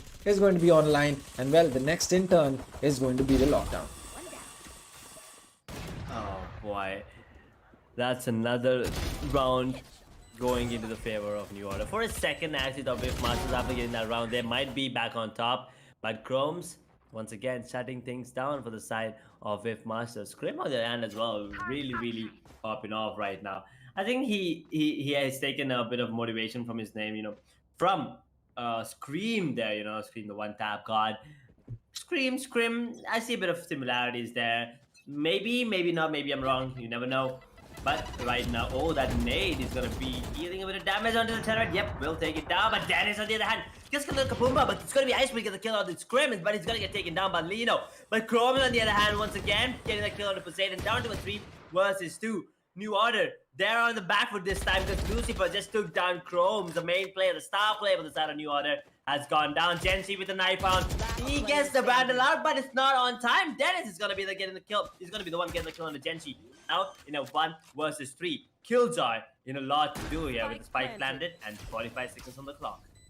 Well, that is going to mean that we are having a 1v3 clutch situation coming in from the side of New Order now. Lino, he really doesn't have too much to lose here, right? He's going to dodge that shock dart. He does get his turret back online. Will he look to place that and prevent a peek? But he gets one player, he gets two, but he cannot swing over onto the third, as it looks like the Phantom is the weapon of choice for Lucifer, because he is going to be able to get that clutch with the Sheriff in his hand, pick up that weapon and put 2 rounds on the board for Whiff Master. So right from the get-go, this is already a lot closer than what we saw on the map of Vine. So this gives me hope that we have some steam left in the chambers for Whiff Master.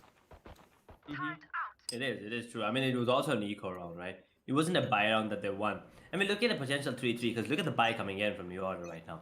A Judge, a Phantom, a Sheriff, and 2 Classics. I think the Blade Storm is going to be popped. There it is. Swim popping up. That Blade Storm can get killed. Misses out of the blades. Really unfortunate. But goes. Gets a combo, but it's going to be Scrim and Lino. But Chromes once again with the showstopper. Get the kill on the Dennis. Just like that. Oh boy. Everything is back on track for New Order here, Dan. That is really interesting to say the least, because I really did not expect an eco round win like that to come out from the side of New Order. Not to say that they cannot pull it off, but in such a fashion where you really just didn't... I mean, how did Whiff Masters not understand that they've been aggressive on every single round, whether they have a buy or not?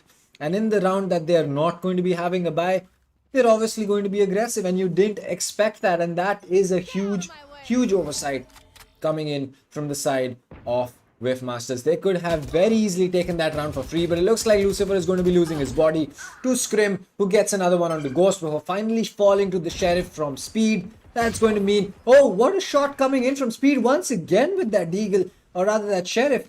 He's going to be getting another kill for himself. But it's a 3v3 and the weapons are not going to be favoring the side of Whiff Master. They need to land their shots. The flick comes on Chromes, but Kapumba is ready for that peak. He gets that trade, and well, Dennis, he just doesn't have the weapon or his crosshair in the right direction, as Kapumba is going to be getting that final frag, 5-2, and we are seeing New Order slowly but steadily build up on that lead once again.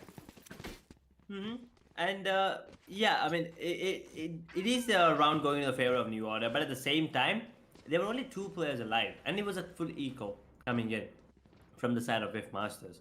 So they're dealing the economic damage as well as that mental damage, right? They're trying to hit that confidence on the side of New Order, but it's not working out yet. The economy damage, yes, it's been dealt, but as a mental confidence, has it been affected? No, sir, because 5 rounds in the defensive half on Haven, I think that's good enough already, to be honest. But let's see. Oh no, Chromes, he's just toying with Sova. Is he gonna be knifing him? No. That's a tough one, and things just went from bad to worse because they lost 2 players, and well, they might just lose another one. It looks like the nade is going to be used to prevent anyone from peeking once the turret is going to go, but well, the most important piece of attacking utility, the spike, is in the control of New Order. They've rotated every single player back to their position, and I really don't see this going in any other direction. Oh my god, Poseidon. For a second, I actually thought he might go down to Genji, but it's gonna be the other way around. It's gonna be Dennis getting the kill on the Chromes, but Kapumba with the trade on the Ghost. But Dennis making it work. Kapumba goes down as well now in a 1v2. Once again, Lino, he was in a 1v3 last time. He did get 2 kills, but this time he only needs 2. Secure. The 6th round, he's not gonna do it because Poseidon, he's on point with his aim this time. Gets the headshot onto KJ. 3rd round on the board for Whiff Masters. And 2-round lead still for New Orders here, Tank. Well, I don't know any other way to put this, but that is a big throw coming in from the side of New Order. I mean, yes, you have confidence, but giving those kind of rounds is exactly what gets the other team rolling. And if you do that, even a single time, you know, even if you do that one more time, that's going to give Whiff Masters a whole another level of confidence. They're going to be like, all right, this team's overconfident. We can definitely look to capitalize on this. And well, it doesn't seem to be the case because Ghost and Dennis are going to be picking up a kill before Scrim is finally going to be able to reply with a kill of his own with that Blade Storm. Walks up casually, gets that Phantom, falls back. And this is exactly what New Order need to do to get themselves back in the groove. They need to make sure they don't give those easy rounds, because that last one, that was a cupcake, and they definitely left that for the other team to pick up. Right now with Masters, they're focusing, they're capitalizing. You just said a 3k for Dennis 69. Chromes, the only one alive right now. He does have all the utility that he needs. 2 more points on that. So Stopper, a Vandal in his hand, full shields as well. You might as well go for the clutch here, 1v4, but oh no, look at KJ. Look at KJ, that's a free kill for him. There it is, Ghost will get a free B on the Chromes. He might as well, yeah, there you go, upgrading to a Randall from a goddamn Bulldog. So that's gonna be a 4th round. You're right, this game is already much closer than than the last one was, right? 5-4, and now looks like Whiff Masters, they're picking up the pace, picking up speed, and Ice Speed needs to pick up the pace as well. Poseidon as well. They only have 4 kills each on the attacking half on the map of Haven. They need to be the one that actually make the plays this time. On the attacking half at least. They have Ghost, Lucifer, Dennis. Yeah, they are there, but they are the players that usually take care of things on the defensive half. On the attacking half, you need to be the duelists need to be the one coming out on top, and there you go. It's Ghost once again popping off because he just took down the star player on the side of New Order, and Poseidon gets a kill on the Genji. That's east side open, just like that.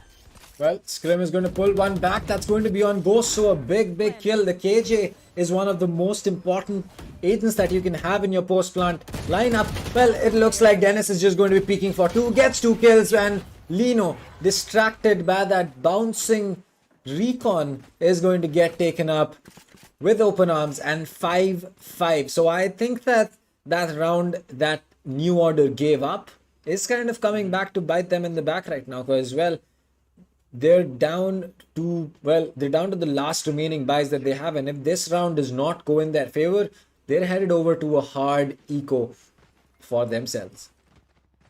Yeah, I mean, if they lose this round, they kind of have to force by the next. That's going to be the first half. Sorry, the end of the first half, right? So we're looking at a potential 5-7 in the favor of Whiff Masters, but it's all because of what New Order did, as you said, Doctor. They did give away that one round. Careful. And the conference is back. Oh no, Scrim misses one. Scrim misses another one. Genshi is not missing with the shows with the Hunter's Fury. Now gets the kill on Dennis. Scrim, what are you doing? You missed another one on the Poseidon this time. At first, it's a miss. That's gonna be 4 versus 4 right now with 1 minute 15 seconds on the clock. A lot of ultimates available on the side of both sides, but Poseidon with the operator now. Ghost gets a kill on the Kapumba.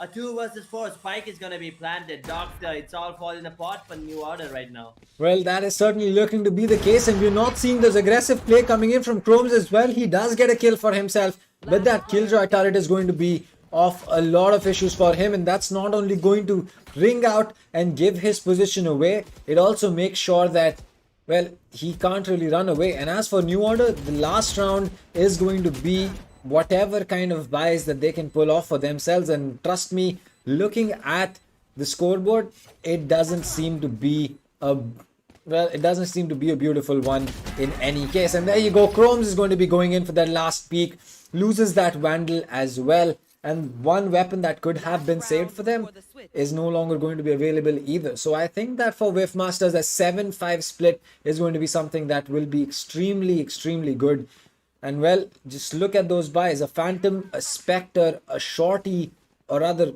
2 Spectres. And well, I really don't see Kapumba or Lino getting any kinds of a good buy for themselves. And Genshi, the man who had a very, very good game last time on the map of Bind, is sitting at 1-9. Look, I mean, it's not over yet, right? So I'm still not counting him out, but it looks like New Order. They're on the back foot this time for the first time around. With Masters, they are doing a really good job here to put New Order at bay. Poseidon goes down. Genzi, there you go. He gets another one. Gets the double actually. Grim. And all of a sudden, just like that, everyone's dead towards mid. Okay. On my way. Ghost did manage to get a double, but what happened? Not really certain as to what just happened. Exactly. I mean, something happened towards mid. I know that Genji did get the kill on the scrim, but then in a couple of seconds everyone died. So I think we need a slow motion replay there. Well, I don't know about slow motion replays, but one thing is for certain that, well, you don't mess around with New Order. Despite the absolute, I mean, I don't really know what to call those kind of buys. They were not pretty buys at all. And despite having that, they were able to walk away with a win. And we saw that last time on their eco as well. They had Judge, they had a Judge, they had Sheriffs, and they had Ghost, and they were still able to walk away with that win. It kind of just feels that the side of Whiff Masters just gets baited into pushing into the direction that New Order wants. And well, there you go. The first pick has already come in, and Scromes is going to miss a lot of shots. Ghost is able to get the better of him over there. But Kapumba, he now knows that Ghost is in that corner. The second he peeks, that's going to be a problem, but the right click does not connect. As it seems, the KJ is just going to be making a dash for the hills, but a shoulder is what gives her position away, making Ice Speed the only one in a 1v4. 2 players towards Garage, 1 already inside B. They know the general position that he is in. He's going to go in for that gunfight, but Genshi comes in from the back, finishes off that kill, gets that frenzy for him, and well, 7-6 up for the side of New Order. New Order once again with the lead now. Let's see if they can carry on forward with the same momentum here, because if they give up the momentum one more time like they did last time, I think Whiff Masters are not going to let it go this time. And, Scrim and Chrome once again are popping off this time. 70-8 on Scrim, Chrome sitting on 13. Ghost, on the other hand, is putting up a really good show for the side of Whiff Masters there. With the KJ, that is impressive, especially because KJ, they were on the attack. Now they're on the defending half. So I'm expecting a lot more. Oh no, Scrim blocking off that drone for a while there. But, is Dennis not going to be spotted? Oh my god. He was not spotted. He's going to get the kill on the Scrim. But it's going to be Chromes with the instant trade. But that's a weapon down. Especially with the shorty kill. That's impressive there coming in from Dennis 69.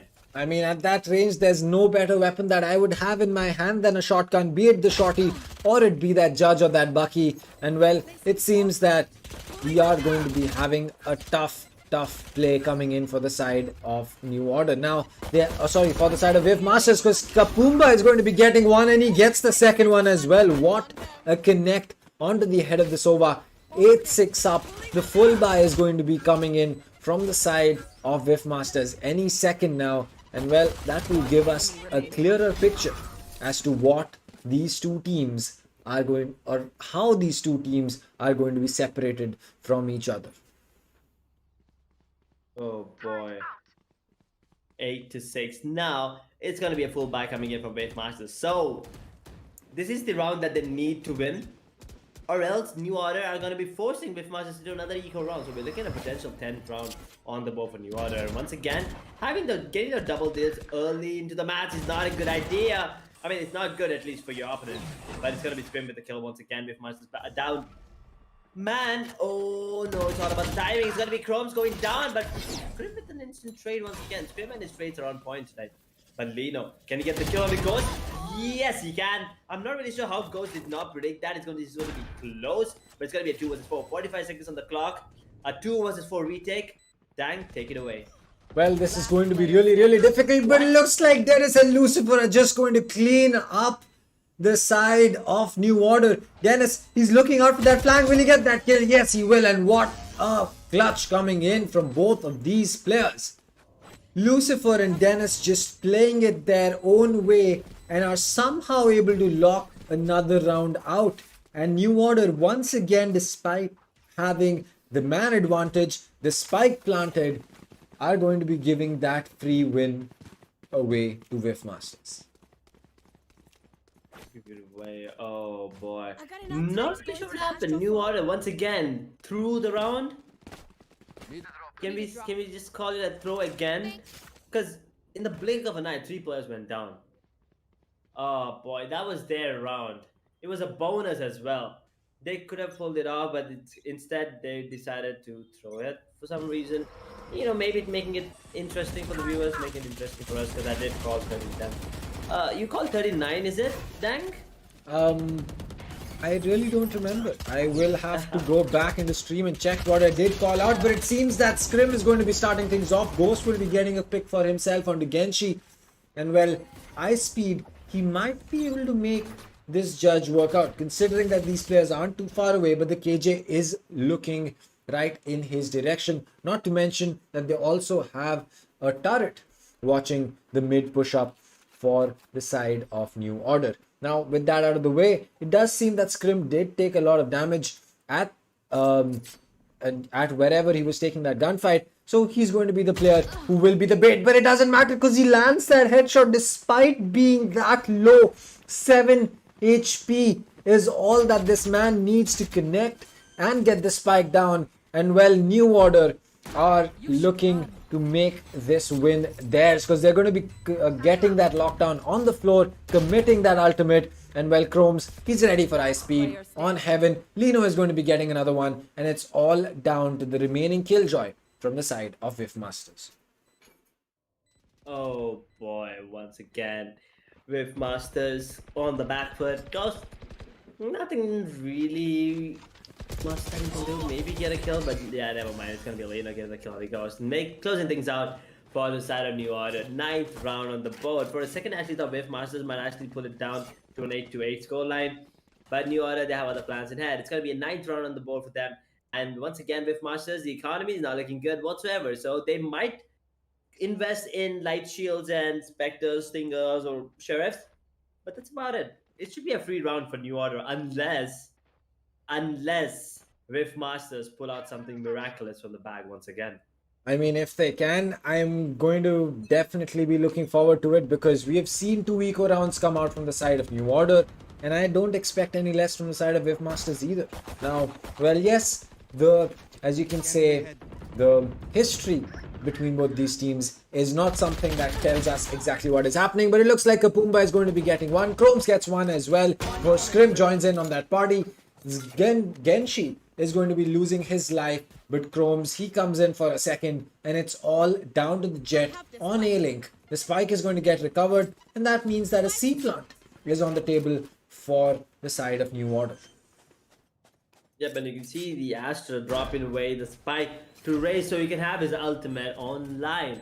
Now that is something you usually don't see, right? You usually just see the players just going in, planting, diffusing. But sometimes the players, they forget that it's about the team. You gotta give away the diffuse, the plan, so your teammate can have the 1 point in the ultimate. That helps. That helps. Trust me, that helps in the long run. But that's gonna be Astra closing things out, getting the kill onto Jet there. That is Poseidon goes down. 10th round, double-digit scoreline already for New Order now, and Whiff Masters 3 rounds behind. Although it's gonna be a full buy. Okay, I see an operator with no shields. How wise do you think that is, Tank? I mean, it's on defense, so I'm not really going to be judging, because I mean, an operator on defense, what could really go wrong? At max, you give them an operator and they won't be able to do too much with it on attack. Now, Haven can be a very different picture though, so it's going to be interesting. And well, there you go. There's the answer to your question. Does it seem like a wise decision? Poseidon says, of course. Why would you doubt me? No more. Yeah, and now with that kill, it's down to a 4v4 once again. The equalizer kill. That was a no, boy. Ice Speed with the showstopper. I guess it's going to throw, but instantly up Alino down to a 3 vs 3 retake situation here. Aston does have the Cosmic Divide on the attack, but that's about it. Whiff Masters, they do have the Blade Storm and the lockdown available, so they can actually retake the B side pretty easily here if they decide to go to. But can they actually, I mean, are they actually going to invest it? Is the question here. Astral Divide, Cosmic Divide coming into play. Let's see. Lockdown. Where's the lockdown? There it is. Lucifer gets a kill on the Kapumba. Down to a 2 vs 3. Whiff faster with a man advantage here. But Genshi, he's in a really tough spot here. He's running down, but he might actually get taken down. 6 bit of damage there. And oh no, Lino gets a kill on Poseidon, but that's about it. He's going to be taken down by Ghost. Genshi with a 1 vs 1 right now. He pulls it. He pulls it out. Successfully, somehow, actually thought he was going to get taken down with 70 points of health. Oh Well, no, dang, that is not good.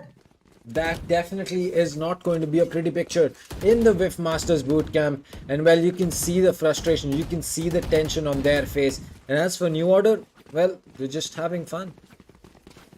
Why is Sensei not even laughing? I mean, I don't even see a smile on his face. If that was me, I would be partying just for that round alone. And, you know, maybe even throw a party for all the friends, because that was sick. He was there, he was tagged, he was low, his position was known, he had to defend the spike as well. Peeks out, gets a nice shot. But right now it looks like it's all that and that's once again. We're looking at a potential match point coming in. That's a beautiful tackle play coming in. Oh, Whiff Masters, they're already a man down in Chrome. That nade is gonna be dealing a bit of damage. He did not hear Chrome. I think he did not hear Poseidon there, but it doesn't really matter. Poseidon will still take him down. Ghost gets a kill on the scrim. Lino with the trade on the Ghost, and Poseidon with 2 points of health. Nothing he can do. It's going to be him going down in the hands of Kapumba. 12-7, Whiff Masters. Once again, a lot to do here. Match point for New Order. 5 rounds needed for Whiff Masters. Well, New Order is... Well, I think that they might just be the strongest team that we have over here, considering they've 2-0'd their way through every single team.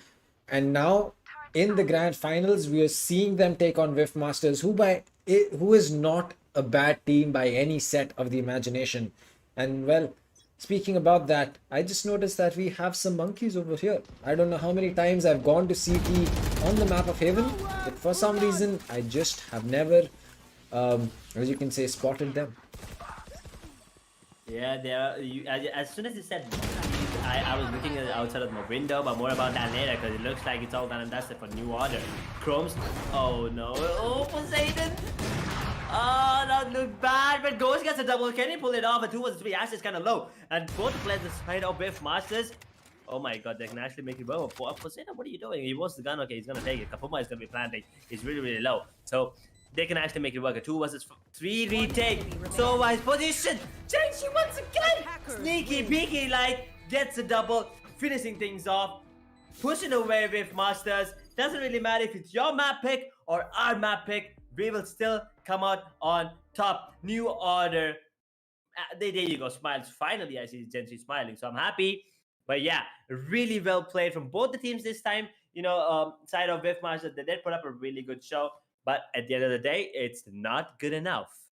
Well, it definitely wasn't good enough from the side of Whiff Masters. But again, I think that this is a good learning opportunity for them because they're going to be learning so many things about competitive play that they probably would have taken a much, much longer time to learn had they not played a better team against them. And this is one of the best things about playing esports in general. Every time you find a player who's genuinely better than you, instead of trying to fight them, you just kind of try to understand how did they do it, why did they do it, which is why everyone wants to watch Tens, wants to watch Hiko, everyone wants to watch Scream, Sabrosa. Well, the reason is that you watch someone better play. It does at some stretch, or in some parallel universe, does make you better. It is. And so, as you said, when you find someone better, instead of fighting with them, trying to flame him or calling him a hacker, try to learn from him. That's what you can do the best. And that's the best thing, you can just learn from him. Maybe his moves, the aim, the way he's thinking, the gameplay and everything. I mean, the way that New Order, there's a lot, New Order is playing, there's a lot to learn, especially from Chromes, He was popping out right from the get-go in the pistol round, in the eco round. He doesn't, usually, there's one more thing I want to point out. Usually when I see players, they, as soon as they get the ultimate, if it's an eco, they tend not to use it, right? They're like, it's an eco, I don't want to use my ultimate. Yep. But guys, if it's an eco, it doesn't really matter. If you think that there's 1% chance of you winning the round, use that ultimate. That's what Chromes did last time. And yeah, this round from Scrim was a little bit sad because, I thought he was actually going to get an ace back-to-back. But unfortunately, that was not the case. But yeah, as I was saying, just use the ultimate if you think there's even a slight percentage of chance of you winning the eco, because sometimes that's all you need to win the round. And if you win an eco, that's a huge confidence boost for your team and yourself. Well, that is definitely true. Winning an eco round is something that you cannot describe, especially an eco clutch. Well, that's just like the icing on top of the cake. So, as far as Whiff Masters go, I don't have any kind of, as you can say, prediction for the next map, because again, it just comes back down to the fact that if these teams are well prepped and if these teams do make the best use of it, and that is exactly what we need to look at, because again, these teams are playing at the highest level. They do make mistakes. It's just that one of these teams is kind of making a lot more than the other one. Yep, and now one more thing to worry about for Wave Masters. It's not just that we'll be moving on to the map of Icebox, right? I mean, nothing to worry about because it's the pick of Wave Masters, but New Order will be on the defensive half, so something that usually is favored. But here's the thing, they're down 2-0. New Order, they only need to win one more map to walk away as the winners with the $1,000 USD and also confirm their slot in the South Asia playoffs, Tank. I mean, with Masters, this is a do or die situation for them. I mean, Haven, it was like, okay, they still can lose it, but right now, Icebox, they cannot and they shouldn't lose it at all.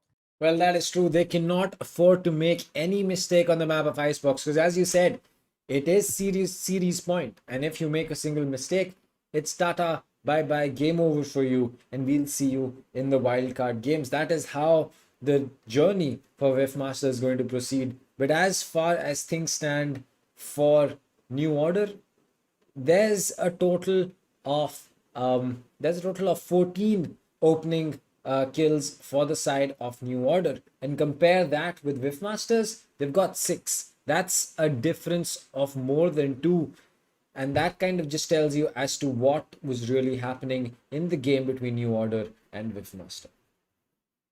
Mm-hmm. Right, and if you take a quick look at the scoreboard, you can see that Chromes is back on top. Once again, he's going to be sitting there for a while. But this time, he only has an average combat score of 296, 20 kills, 30 deaths, 160 eco rating, and 5 first bloods. Impressive. But right behind him is Scrim. He does have 23 kills, 3 kills more than Chromes. But here's the deal. He has 2 average combat score less than Chromes. That is unfortunate, but at the same time, they have the same team, so it doesn't really matter. 6 first bloods as well. Really impressive gameplay coming in from him this time. And then you have Ghost, something that you never see usually. A Killjoy on top of the scoreboard for your team. 17 kills, especially because they started off on the attacking half, right? Something really impressive gameplay coming in from him. Dennis sitting on 15. Lino with 16. Kapumba with 13. Poseidon this time unable to put up a really good fight. Only has 10 to 18 deaths. Genshi did pop off really good in the end. So, it was a team effort coming in from all the players there. Well, yes, that does seem to be the case. And, well, the case in point over here is the fact that New Order is having a walk in the park, is having a cakewalk. I really don't know what is happening. But it does kind of feel that for the side of Whiff Masters, they just have something missing. They just haven't been able to figure out that last piece. The puzzle seems incomplete from their side, be it strategies, be it gunfights. There's something that is missing, because they're able to get rounds. It's not like they weren't able to pick up rounds, but those rounds were where New Order made a glaring mistake. Gets the spike, over peaks, over aggresses, loses the round, or just gets taken completely off guard by one of the players of Whiff Master. So there are chinks in the armor. If you can exploit them just a little bit more, maybe you pull through a map. Maybe if they can take Icebox, I think they should be getting that boost for themselves going forward to the next map of Ascent. Yep. But to be honest, I don't think New Order, they want to take it to Ascent. They want to end it on the map pick on the map pick of Whiff Masters, that is Icebox. But if not, we'll be moving on to Ascent, as you said. It is a map pick of New Order, that is Ascent. But Icebox, I think this is where things get pretty heated. It is a really cold map, but I think it's all gonna get heated up because it's a do or die situation for Whip Masters. And to be honest, New Order, they can afford to lose two maps, but I don't think they want to, right? Yep. They just want to end it ASAP, having a clean 3-0. And one more thing to keep in head, New Order did not drop a map yet. Yep. So that is something to look out for as well. That's a big thing that you just pointed out, Edge, because I think that $1,000 cash prize, getting a spot in the playoffs, all of that is cool. They don't want to give that flawless map streak away either. They don't want to struggle against any team. They want to make sure they get that flawless win, a 2-0, 2-0, 2-0, 3-0, because once you hit that playoffs, you're going to be facing teams that are the top of their respective region. So you have your work cut out, because India, Pakistan, Afghanistan, Nepal, Sri Lanka, Bhutan, as well as Sri Lanka, Nepal and Bhutan, and we have Bangladesh as well as Maldives, which is going to be the remaining regions. So Yep. I think that once you start facing teams from these other top regions, you might not be having the same dominance. So at least try to keep your map flawless, or rather keep your flawless wins in this best of 3, best of 5 over here, because it's going to get really difficult to hold on to that flawless victories as time progresses.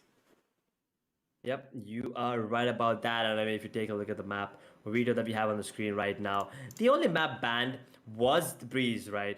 So apart from that, I mean, I was actually looking forward to Breeze, but unfortunately, that was banned. And then Whiff Masters, they picked Bind, absolutely got destroyed. I'm just gonna say it. They Yeah. absolutely got destroyed. I mean, there's no 33. other way to put it. Exactly. I'm sorry about that. And then there's Whiff Masters on Haven. What do you think about that, Dang? On Haven, I think that Whiff Masters had a better time.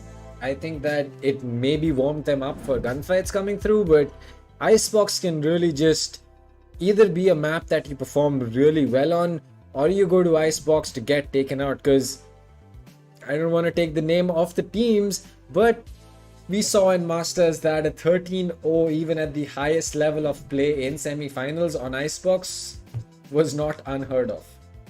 Yep. So I mean, if the highest level, if the teams in the highest level can do it, I'm pretty sure any of the teams can do it. I mean, 13-0 is on the cards. It's highly unlikely, to be honest, but let's go. Let's see what the teams have in store for us. Defending have that is New Order. Kapumba this time on Sage. Genshi on Sova. Lino back on that Viper. Scrim sticking to the Jet. Chromes on his signature. Absolutely infamous race there. But then on the side of Whiff Masters, Dennis 69, the attacking half. Viper, Lucifer with the Sova. High speed with the Sage. Goes back on that KJ. Poseidon this time, switching things up. Getting that, the healer, the dismisser, Reyna. Let's see what can he do this time. Being the single duelist once again, how wise do you think that decision is here, Dang? Well, I am not certain as to what could be influencing that decision, but if they do have something that is in store, because, well, they have an extra sentinel. They're starting off on defense, which means that they're probably looking to pick up as many rounds as they can on defense, making sure that their defense is airtight. They know that retakes are going to be difficult, which is why having that KJ ultimate on your side just makes sure that at least for one retake, unless your KJ gets taken out early, you are going to be having that piece of utility. Now, as for the difference in the duelists, the fact that you've picked up a KJ, no jet for you means that they're probably not looking to op as much. And to be fair, they haven't been given that opportunity either. They haven't been given that kind of an economy from the side of New Order to really afford an operator for themselves, unless they were able to pick one up from the dead body of New Order. So I think that for Whiff Masters, it's going to come back down to the fact that, well, they need to get that start. They need to kind of hold on to that start as they did in the previous, map of Haven. They were able to get really close, but it's going to be a close one to say the least. As for the side of Whiff Masters, well, they've started off, they've gotten a kill for themselves, which is going to be Kapumba, and finished off Lino. That's going to be the Viper taken out. So retake potentials really low on the side of this team. Not to mention they don't have a Sage Wall for Tube. Genshi is going to get spotted out. He does get that kill on Ghost, but not before he did take a ton of damage, including a dink to his head. One of the players is good outside. The 3 versus 4, but Sova and Jeb, both of them really low. It's gonna be Scrim with a Sheriff in his hand, but it's gonna be Genshi getting the kill once again. But it's gonna be him going down this time. But Chrome once again in action. Gets a kill on the Poseidon, down to a 2 versus 2. Scrim is really low. He's in a really tough spot. Wait, I thought he was gonna get taken down there, but Chromes is the one that needs to be on point this time. Okay, half diffuse coming into play. What is happening? You need to peek right now. Speed 3, 2, 1. Oh! He caught the diffuse. No. Oh boy, that is... Oh, that's gonna hurt. Played. Yep, he actually got played over there. I mean, it just happened in a matter of milliseconds, and well, that's the difference between winning a round and losing one. Oh boy, I mean that's all you need, right? I mean, and the nerves coming in from Chrome, so stick that diffuse in a 1v1. Oh boy, kudos to him, but his speed is not gonna be happy about himself, and I'm pretty sure the team is okay with it though, because you know they all died as well. They did get a beautiful entry, but that's about it. It's gonna be lose by getting the kill on the Genji, but it's gonna be into trade by Scream. It's gonna be another kill with the Chromes. But the Facials actually getting the kill on the Poseidon, now down to a 4 versus 3, and the spike is towards A, but I see Viper going towards B there. Kapumba is walking up really close towards Casey. Did you not see him? He heard him now. He's gonna get the kill onto him. Now at 2 versus 4. Look at Viper. Look at Viper. Icepeed is fighting here towards that A position, but look at him. I don't know what he's doing, to be honest. Well, he's just kind of too far away from his teammate to really come anywhere to help him out. So it seems that Speed as well as Dennis are just going to be playing for those frags, and well, there you go. That's going to be the distraction that was needed. Now for the side of New Order, they have 2 players really low on HP, and well, there you go. It's going to mean 1 player low on HP because Scrim has been tapped and sent back from the side of Speed. Now they have Kapumba in that close position. He's going to get his position known thanks to that leg propping out due to the heal that he gave, and well, Kapumba is going to be making the best use of his gun as well. Gets a kill onto Dennis, and it's all down to Speed. He will recover the spike, but with 20 seconds on board, it really just doesn't seem that he's going to be getting that win. Now he spots another player, he lands a shot, but will he be able to get the spike down is going to be the real question. Goes in for that bait, but it seems that Chrome's kind of understood that they're not peeking him, and there you go. Kapumba with the Spectre runs across the corner from Maze, gets that kill for himself, and we see 2-0 up for the side of New Order. Oh boy, well that was a really nice round from Icepeed, to be honest. I mean, he did try to use his big brain, but then Chromes was like, it's fine, I have a bigger one. And he just baits him as well. And then Sage just swings and gets the kill onto Icepeed. That finished things off. But Icepeed is popping off, right? 4 kills already on him. 2 rounds in, 4 kills on top of the server right now. But still pretty early to call things. But Genshi is going to be sticking to a sheriff. It's full bonus coming in from the side of New Order this time, dying. And keep in mind, if this match goes in the favor of New Order, it's all done and dusted. Yep, that's definitely true, because coming back from a position like this is going to be extremely difficult. But it looks like Dennis spots 1 player, but he loses his life to Kapumba, and that is exactly what we were talking about. Playing utility in the way that you have utility is very important. Right now, if you don't have a secondary controller, getting that lurk in is not really going to pay off every single round. Now Lucifer, he's going to be pulling a kill back for his team. They're wary about the flank as Lino is making his way in. He's going to be spotting the Sage, who's able to land those shots, but not before taking a ton of damage.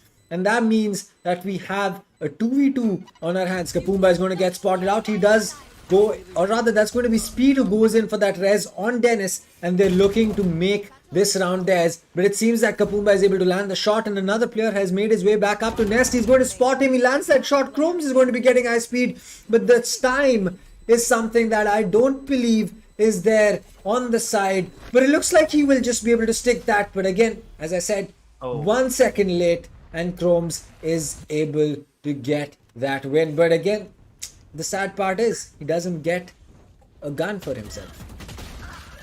Yeah, but he has to suffice with a goddamn Spectre this time. But yeah, clean round. Not a clean round from everyone, but a really clean round from Ice-Speed once again. You know, he got the double kill. He knew that someone's going to be flanking. He gets the flank, and then he revives, and then peeks and kills the diffuser. The presence of mind there to make sure the diffuser goes down first. If he would have peeked Raze, I'm pretty sure he would have gone down there, but he took down diffuser and won the round basically for the side of Whiff Masters. First round on the board, a 2-1. It's gonna be another buy round though for New Order, so nothing to be worried about. Nothing to worry about there, according as long as the economy is considered. But oh no, my bad. I was actually out of words there, looking at the way that Whiff Masters are actually playing right now. New Order looks like they have no counter plays right now. And well, this is exactly what we kind of speculated, as Ice-Speed, unlike him, is going to miss a ton of shots and gives Genshi a free frag. He's going to get spotted under Snowman. Will he land those shots? It looks like the Sheriff comes out from the side of the Rena as well. Poseidon, with both of them going in for those Sheriff battle, is just going to end in a death for the side of New Order as they finally get back to equal terms. So, Oh boy. Edge. So the way, yep. Yeah, one thing that I am really looking forward to is, do you really think that KJ pick is coming in handy? Because we are yet to see a proper post-plant situation come out. So, do you think that we're going to be seeing that KJ anytime soon, or are we really just going to be seeing that KJ action once that defensive half starts for the side of Whiff Masters? Well, the thing is, the KJ is going down early, right? So, post plants is going to be really crucial, especially also because they have a Viper in hand and Sova. So that's 3 post plant heroes, right? The agents right there. But the thing is, they're going down. You see it once again. Sova went down, the Viper went down. So KJ doesn't really have the space that she needs. But yeah, once as soon as the defensive half comes into play, I think KJ will play a crucial role there rather than the post plans that we have right now. Well, that could certainly be the case, and if that is going to be true, well, there you go. As I said, the lockdown is going to be a free site execute. They're going to be taking that get out of jail free card, get that spike down, take the necessary positions that they need, but Wow. that is something that was not needed, unfortunately. Not necessary. As Ghost is going to be losing his life, it's down to Scrim at 7 HP. The Rez is going to get pulled with Speed and Poseidon coming in. They get 2 frags for themselves. Lino and Scrim are going to be losing their life. We're down to a 2v2, but the spray just does not connect from the side of Kapumba, and Poseidon as well as Ice-Speed this time are going to be getting the advantage for the side of Whiff Masters. And correct me if I'm wrong, but this is the first time that we're seeing Whiff Masters take the lead on any map. Oh boy. It is not the first time, I believe. I mean, the last time on Haven, they did have a 5-6 lead. I mean, 1 round lead. And then New Order pulled it back, if I'm not wrong. So, yeah, once again, a 1 round lead. But can they get a 2 round lead is the question here with Masters. Now, that would be the first time. But New Order, they are not going to be, they're not going to make that happen that easily, I guess. At least they're gonna make it as hard as possible, as tough as possible for the side of Whiff Masters. And right now we see a tech pause coming into play here. Dan, what do you think the players need to talk about? The players on the side of Whiff Masters, that is, if they get an opportunity to talk right now. Well, I think that they really just need to pay attention to their ultimates. If they can string their ultimates in a way in which they can either get the KJ ult or the Viper ult, and well, they can look to take rounds on the back of that. Not to mention the Sova's Hunter Fury can also be used to make sure that they can get themselves an advantage. But that is something that we'll just have to wait and watch. But it looks like this time Scrim peeking through that wall again, as I said, not the smartest idea and not the play that was needed. Now they lose a body up early in the game. Then that's going to give them a man advantage. Poseidon, he's also going to be getting that kill, is able to use that dismiss and get himself back up to safety. The Viper's ult going to get used as Sage goes in for that plant. it means that for the two remaining players, the Sova as well as Chromes for the side of New Order, this is going to be a difficult task. It might just be right now. Chromes is the only one alive on the side of New Order right now with Masters. It looks like it's gonna be the first time they're gonna be having a 2-round lead. So that is something new. Or and now maybe even the end result might be new for us at least. And New Order might be, being might be getting handed their first ever loss in this particular tournament. Well, yes, that is something that we'll just have to wait and watch as a flawless win comes out from the side of Whiff Master. So they're clearly getting back into the groove. So, Edge, I think that this is the map that we were waiting to see for a long time from Whiff Masters. And considering they're able to have speed pop off so well, 11-3 on the Sage, not to mention a 6-3 on Poseidon, it seems that New Order is either struggling or is just not ready for the map of Icebox, which is very possible. Icebox is a map that teams are either extremely good at or unfortunately aren't that good at. Yep. I mean, there's nowhere around that, right? But it's gonna be a buy round. Let's see if New Order can win this. I think we're good to go. And there's an operator right there. Ooh, boy, that is a really weird angle. You usually don't expect that, do you now, Dang? Well, that is definitely an angle that you will not expect, and well, the Hunter's Fury coming out this early is going to force the players to be in different directions, but it looks like Scrim unfortunately was not able to get a line of sight. Speed is going to be picking up a kill for himself, gets that revive. Well, it seems that that is the play that was needed. Now the Viper's Spit has been used up for B main, and well, Ghost, he's just playing inside and around it. Maybe he can get a free pick on Lino over here. He spots the gun barrel, but no, Ghost is going to get spotted out before he can. That means that Lino is going to be getting a pick. Falls off, and Lucifer is going to be the next one in the firing range. Scrim and Lino, they're just not stopping. They're going to be getting another kill for themselves. And Lucifer, he's really low. A single bullet at this point of time anywhere, not to mention the head, is going to mean insta-kill for him. He loses his life, and well, it seems that the Viper is just going to be the Empress this time inside her pit. Oh boy, with Masters. There you go, New Order. They weren't gonna give up that easy, right? I mean, yeah, maybe Icebox is not their strongest one, but it's not their weakest either, to be honest. Looks like Breeze was the only weakest map they had, and they banned it. So everything else, they're really confident right now. And with Masters, they need to pull themselves back into the game ASAP, because they need to have the lead in their favor at all times. Get as many rounds as you can. And as you said, on the defensive half, they're not going to be having an operator out because they don't have a jet. Poseidon, yes, he can have the op on Reyna, but that is not considerate, is what I feel. But at the same time, Reyna can actually have that operator out, dismiss out, make it work, but not all the time.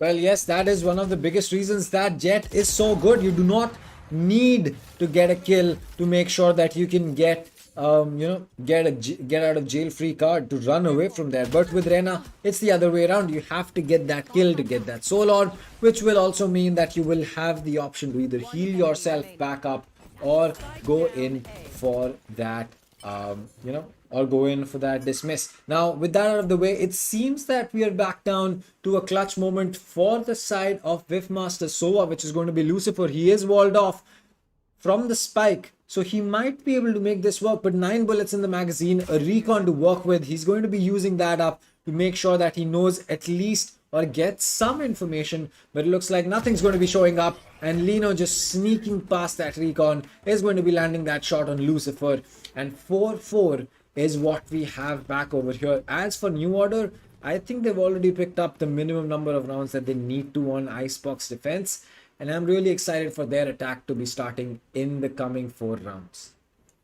Well, yeah, I mean, 4 rounds is like, the basic bare minimum, but I think we're looking at a potential 6 or 7 rounds in the favor of New Order, to be honest, on the defending half. And also, we did not have a prediction go up yet, dang. So I'm gonna go ahead and call it New Order. They're gonna be walking away with this map. I'm gonna say 13-9, to be honest.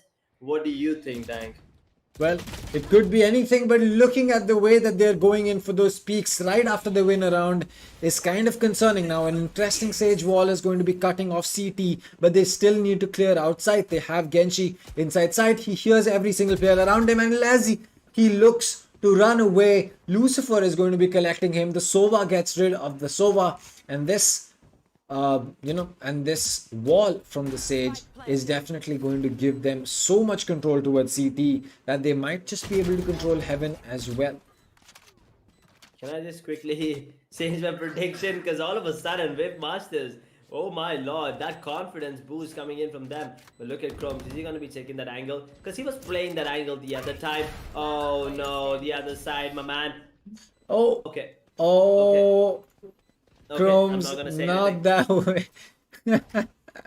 Oh, Chromes was that's like, I'm not gonna give you the pleasure of killing me. I'm just gonna go ahead and kill myself. that's sad because he did get a lot of HP off that Sage thanks to that showstopper. He might just maybe couldn't get that clutch, but at least he might be able to pick up a weapon for himself, or at the very worst, just kind of damage the economy of Whiff Masters. But it looks like right now the only team that is looking to whiff is the side of New Order. They're just not able to get the same kind of aggression work for them. As it looks like Scrim just playing the super aggressive is going to be getting one. They lose the KJ as well. The drone is going to get taken out. He still has his dash.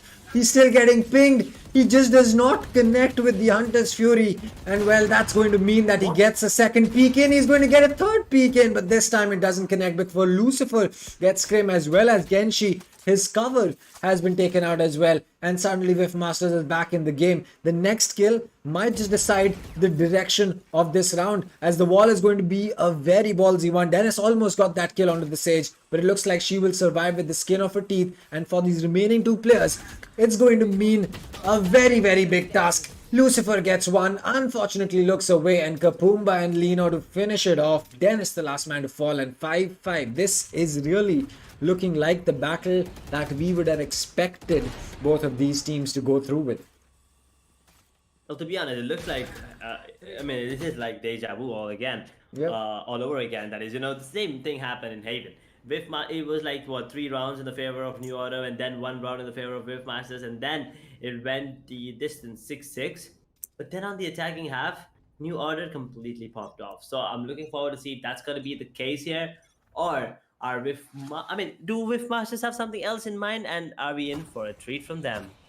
Well, exactly. I think that it's going to be interesting to see whether there is something that we're yet to see from the side of Whiff Masters. Maybe their defense is going to be a lot better. Maybe their attack could have been a lot better. But again, those are all ifs and buts, and the only things that really make the difference are those left clicks and those bullets, because Dennis and High Speed are making the mark right now. They're going in for that heal. They know that the players from New Order are going to be in a tough position. Now, well, the weapons are recovered as the players fall back. There are no mollies to play with, but High Speed does have that Spectre to play around with, and that means that Lino is going to be in a 1v3. He's got 2 players to his left. He's got 1 player in the nest, but it looks like a Thrifty is going to be in the bag, because Dennis picks up that final frag, and Whiff Masters once again take that lead for themselves.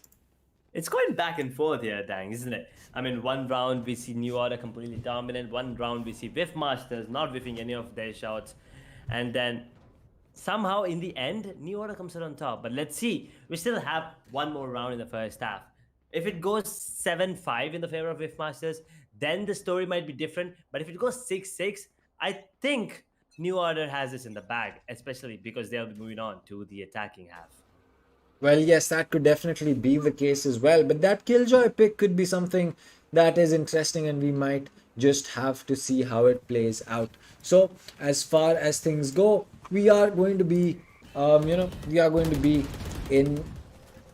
the last stage of the first half of Icebox. Now, this is an interesting wall from Lino. It allows them to sneak up yellow and also kind of use that wall for playing retake on yellow. So 2 ways of making this work, and that Spectre in that close range is going to be extremely useful. The wall goes up, the player walks through it. Lino is just able to pick up those kills with the Spectre for himself. He's going to spot another one, a 3k for himself. High Speed and Ghost were able to get one kill, but it looks like he runs out of luck because he overpeaks. Lucifer lands that shot and the Viper's wall goes down. It's Sage and the Sova to take on the Viper, the Killjoy and the Sova from the side of Whiff Masters, but Ghost, he's ready for that alert. He knows that the Sova's got to come up, and Kapumba in a 1v3 now knows that there's a player down towards CT. The Viper's ult has been opened up. He needs to get at least one kill to kind of open up the positions that he can be in.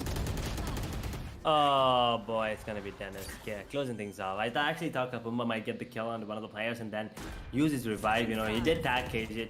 KJ was really low, maybe one more hit with the pistol and everything.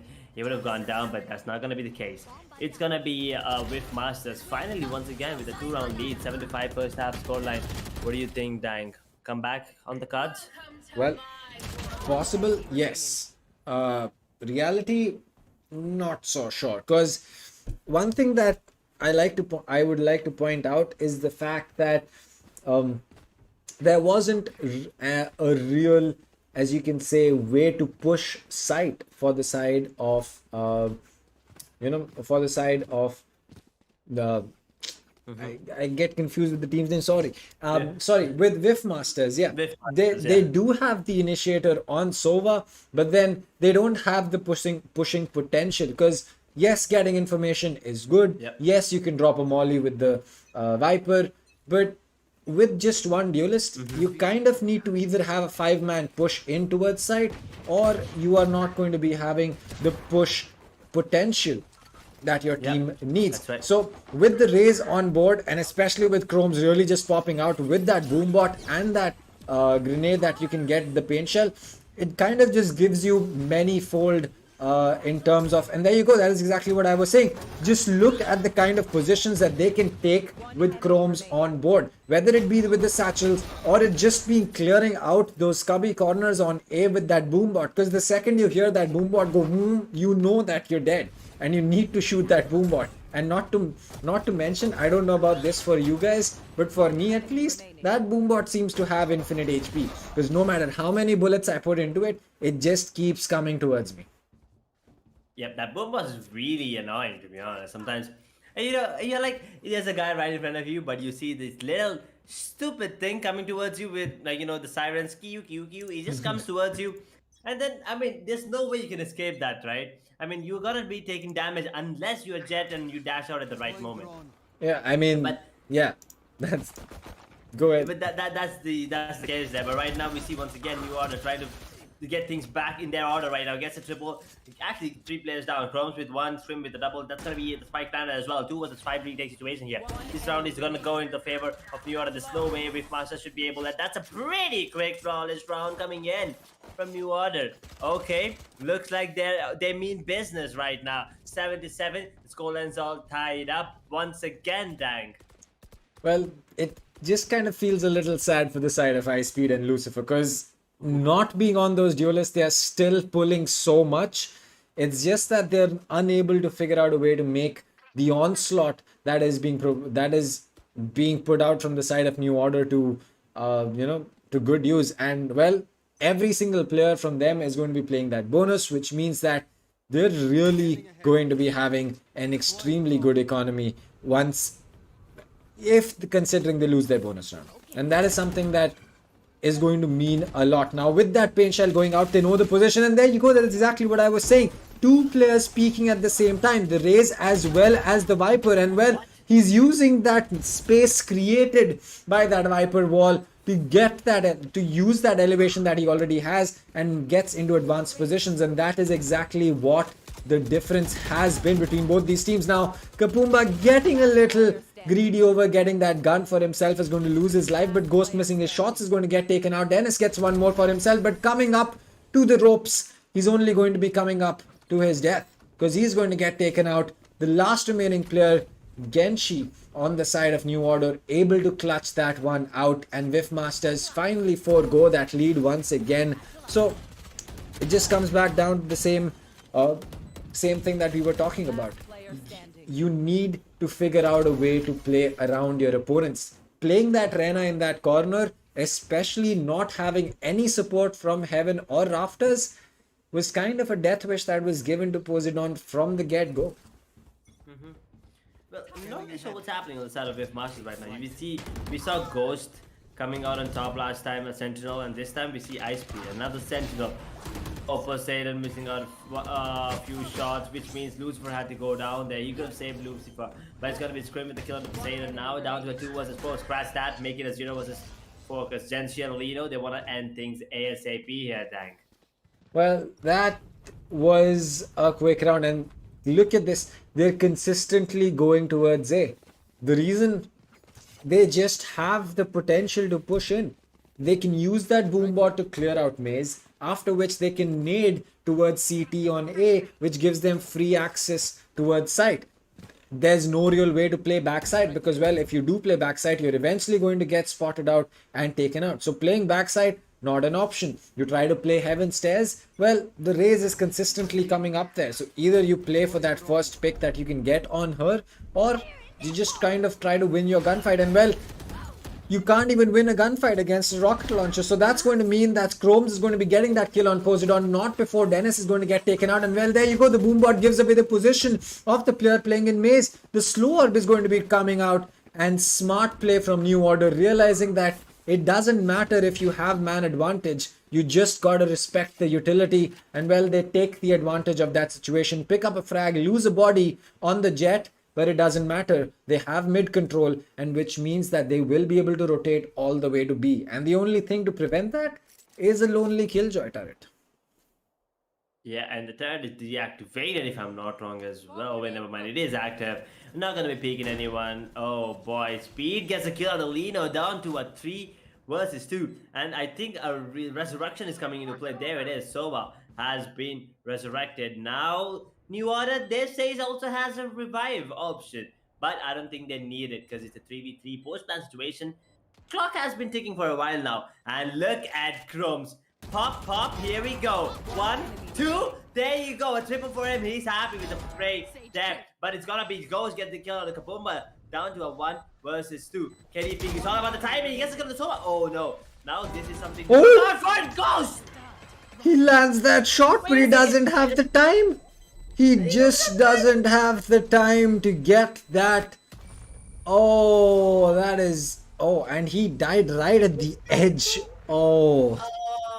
That's just heartbreak upon heartbreak for the side of Whiff Masters. Oh my god, I don't know about him, but I'm banging my head here on my table.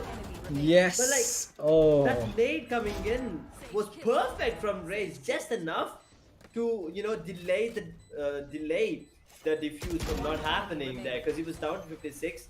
Look at this. He goes down, he sticks it, he takes a bit of damage from the nade. Oh my god, big brain plays coming in from New Order there. I mean, that just tells you that the team is really prepped for this map, because in that situation, probably a lot of players would be scared that, oh, he's going to stick that, I need to push him. And the fact that, you know, the fact that Chromes had this, you know, as you can say, awareness to pull that, presence of mind, that awareness to get that nade out for himself is really going to mean a lot. But it looks like Lucifer missing so many shots. Kapumba gets one. Scrim is going to be able to get that sheriff for himself, and somehow he's going to be surviving that. Now there is a player at CT, and as the Viper wall goes down, that is going to mean that he will be in a good position, but Ice Speed unfortunately cannot outrun a bullet. And well, he gets taken out. A wall has been pulled up, but it seems that with the Viper ult on B main, it kind of just tells them that, hey, Kitchen and mid, those are the two players that we can spot Dennis to be in. And well, there exactly he is coming in from. Kitchen is going to be the place he comes through, but he does get that kill onto Kapumba, missing so many shots. Can he get a weapon for himself? No. A bullet is all that he will receive. And well, Dennis is going to be falling 11-7 up, and Whiff Masters in a lot of trouble. Yeah, once again on the attacking, the switch up happening, and the switch up is happening for Whiff Masters as well. They're unable to secure even a single round. They still have the smiles on the face, which is really good to see. But yeah, they might be wiping. They might have to wipe off that smiles pretty soon, because they might go down New Order, they are almost up to the match and series point here. They're already up 2-0. Bind and Haven did go in their favor. A nice box, a map pick of Whiff Masters once again. It was pretty close up until the first half, but second half, once again, Whiff Masters are getting destroyed. Well, there's no other way to put this, but they're having a bad time on Icebox. And well, it seems that the Sova is going to get spotted out, but Genshi is able to land that shot on Ghost, and the op will still stay above tubes. Now, as for the side of New Order, they've pushed all the way towards CT. They get the spike down. Ice Speed gets one onto Scrim. That's going to be the opper back from down tube. Poseidon has made his way towards default at least, but the Viper wall goes up at the right possible time. So when he pushes through this, he's going to be having a bad time. Genshi gets one more. He's going to be down to of 3k, and that's all that will be there. But Poseidon with the last 2 kills is finally going to pull something back for his team. And well, with his ult still up, the Sage is going to get that diffuse in. And well, we see a round being pulled off by Whiff Masters finally on their defensive half. Oh boy. Whiff Masters. Finally, I think on Haven they had one round as well. So one more round and I think we're on for the comeback coming in from Whiff Masters. Because right now, oh, hold up. There you go. The operator on Poseidon. Now that is going to be important and crucial. That is something to look out for, Dang. What do you think? Wise? Not wise? Well, I think that having the op on any agent is fine. Yes, the op is going to be a lot more useful on the Jet, but again, sometimes things are just needed to be used. And well, there you go. Free access towards site. They spot every single player, or sorry, every single piece of utility that was there on Maze. The Rays just having no problem getting rid of it. Kapumba gets hit with that Hunter's Fury, but the spike is already down. They have every single position. The Cloudburst goes out. The op is not going to be used. And well, the Jet is going to be up against the Rena on the operator. And I think that Scrim is going to be having a tough time. They have a player under Heaven. 3 players pushing in from CT. They need to make sure they get one, but it does not seem to be the case. Genshi and Scrim getting one. Kapumba lands up that shot with Dennis, who got traded out, but Kapumba to finish it off. Match point. Series point for the side of New Order, and it just seems to be, well, it seems to be twilight for Whiff Masters at this point of time. Yep, it is. I mean, that is the icing on the cake for the side of New Order there, guys. Keep in mind, this is the Esports Championship 3.0.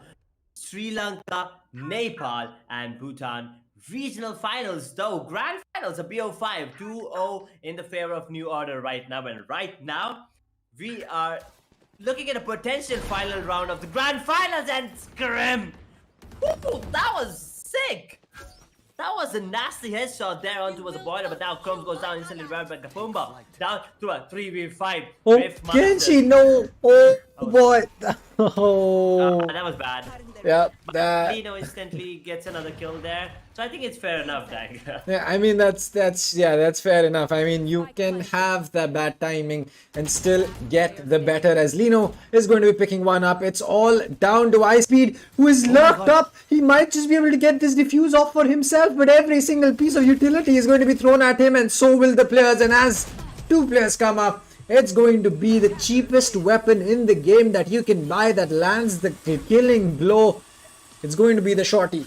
It's going to be the shorty that ends the dreams for Whiff Masters. New Order are going to be your winners. And well, just look at those faces. Genshi just doesn't care. That was an easy win. I don't care. That was such an easy win for us. It was a cakewalk. And well, his teammates are going to be having big bright smiles all across their faces. But New Order are going to be your winners from the Sri Lanka, Bhutan, and Nepal region. They will be getting that $1,000 cash prize as well as a spot in the South Asian playoffs. But it is going to be not the end of the journey for Whiff Masters. They still get a spot in the wildcard playoffs, and where one team out of the 8 in those playoffs is going to be making their way into the South Asian playoffs as well. Yep, I mean, what a match. The entire series, what a series, first off. But what a match as well. It was going neck to neck, toe to toe. from the beginning. New Order and Whiff Masters. Whiff Masters did put up one hell of a fight. 7 rounds in the first half, but as soon as the switch up happened, something something snapped in the heads of players Yep. of New Order, right? And they gave no chance, especially this clutch from Ice-Speed. I absolutely loved it. But yeah, something happened to the players of Whiff Masters. They're unable to get even a single round. They did manage to get one round, but that's about it. Then thanks to Poseidon's out there. Triple kill with the Empress was absolutely impressive. Haha. So yeah, that's about it. Everything else went in the favor of New Order. Nothing really nothing really that Whiff Masters wanted, and nothing. There was just nothing that they could do. Everyone from the side of New Order, they were just popping up, especially Chromes.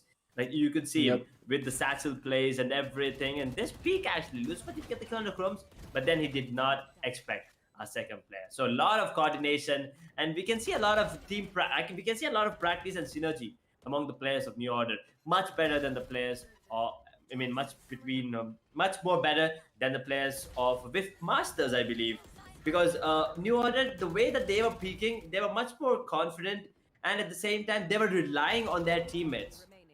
And while on the side of Whiff Masters, they were like they peak solo, not really sure they're taking unnecessary fights as well. But on the side of New Order, it was much more coordinated, and also the aim game was strong. While on the side of Whiff Masters, I believe that few players did show up, but they couldn't keep showing up consistently, right? That is something to look out for as this move. This move from Chromes.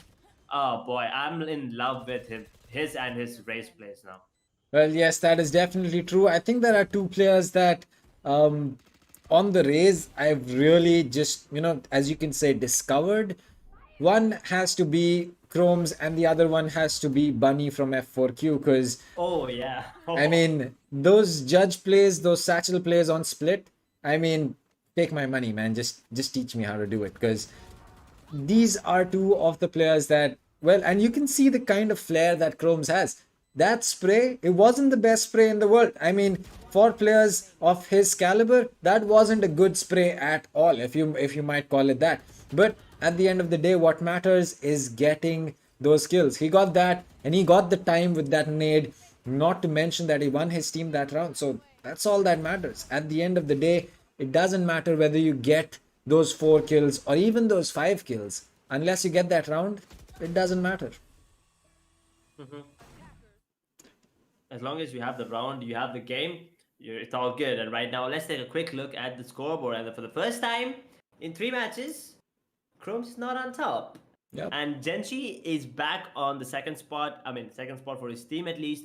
But Scrim this time putting up one hell of a show. 302 average combat score, 22 kills, 14 deaths, 62 recon rating, 4 first bloods, and then Ice Speed.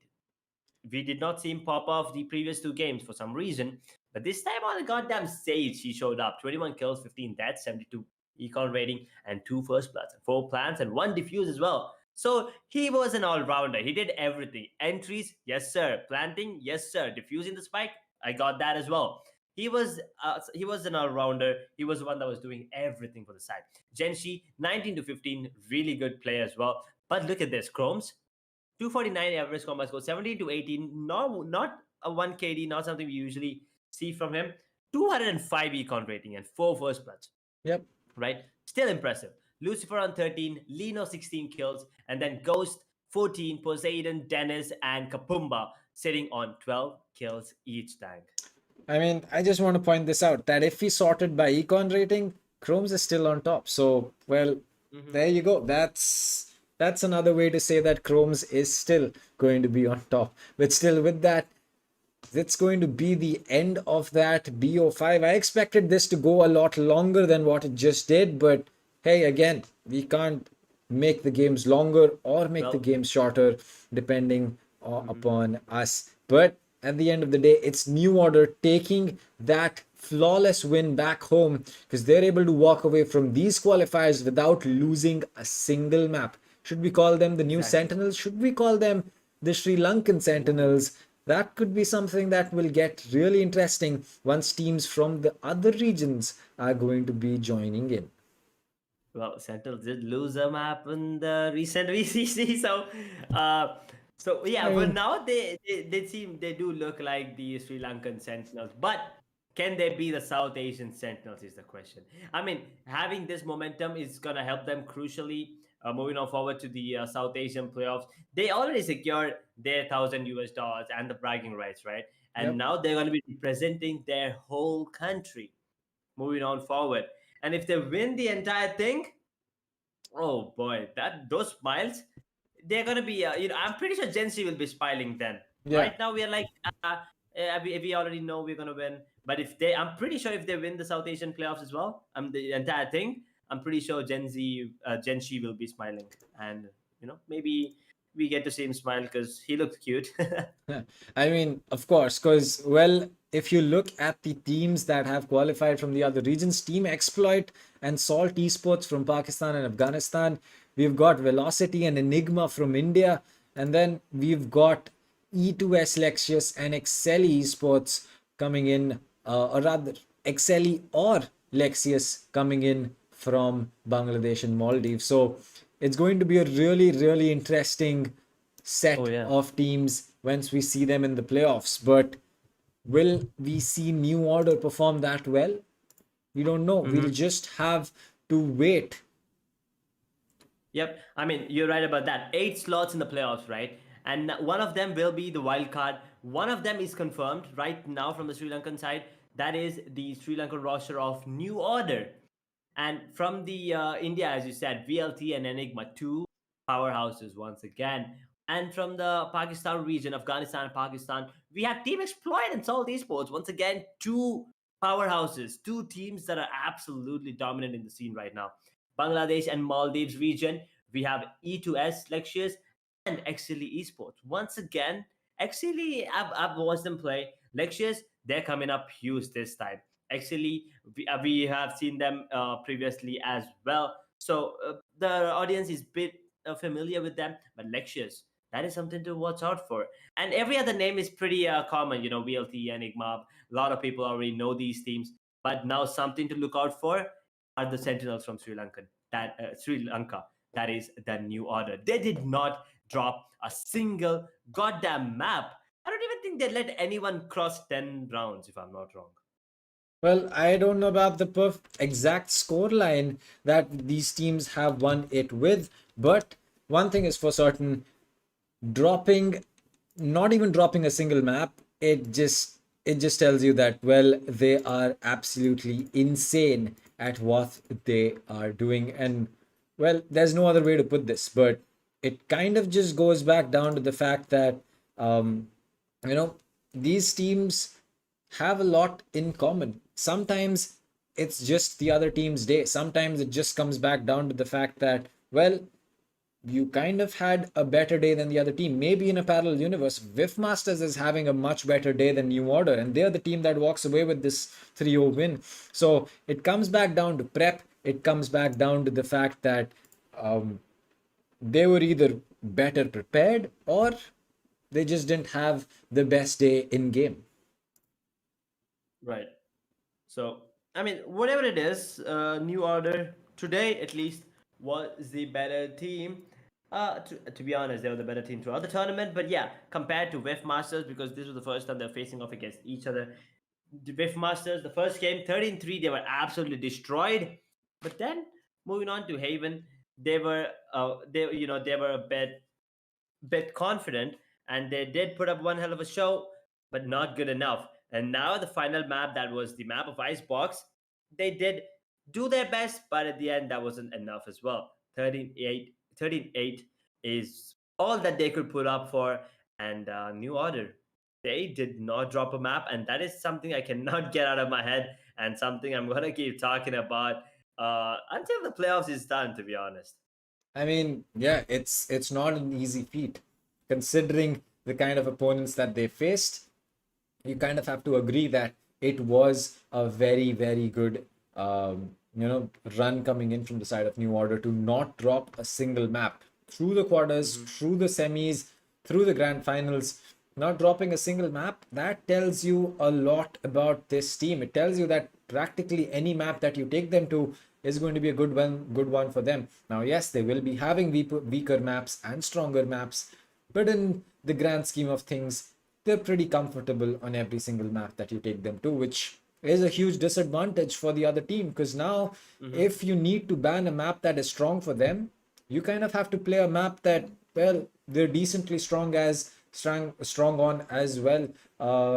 You know, just kind of limits the plays that you can make in the kind of map bans that go through. So you have to be really set in stone with the maps that you want to play and the maps you don't have to play against a team like New Order. I mean, yeah, you kind of have. I mean, usually what you do in the map veto is you find your opponent's weakest map and then make it your strongest.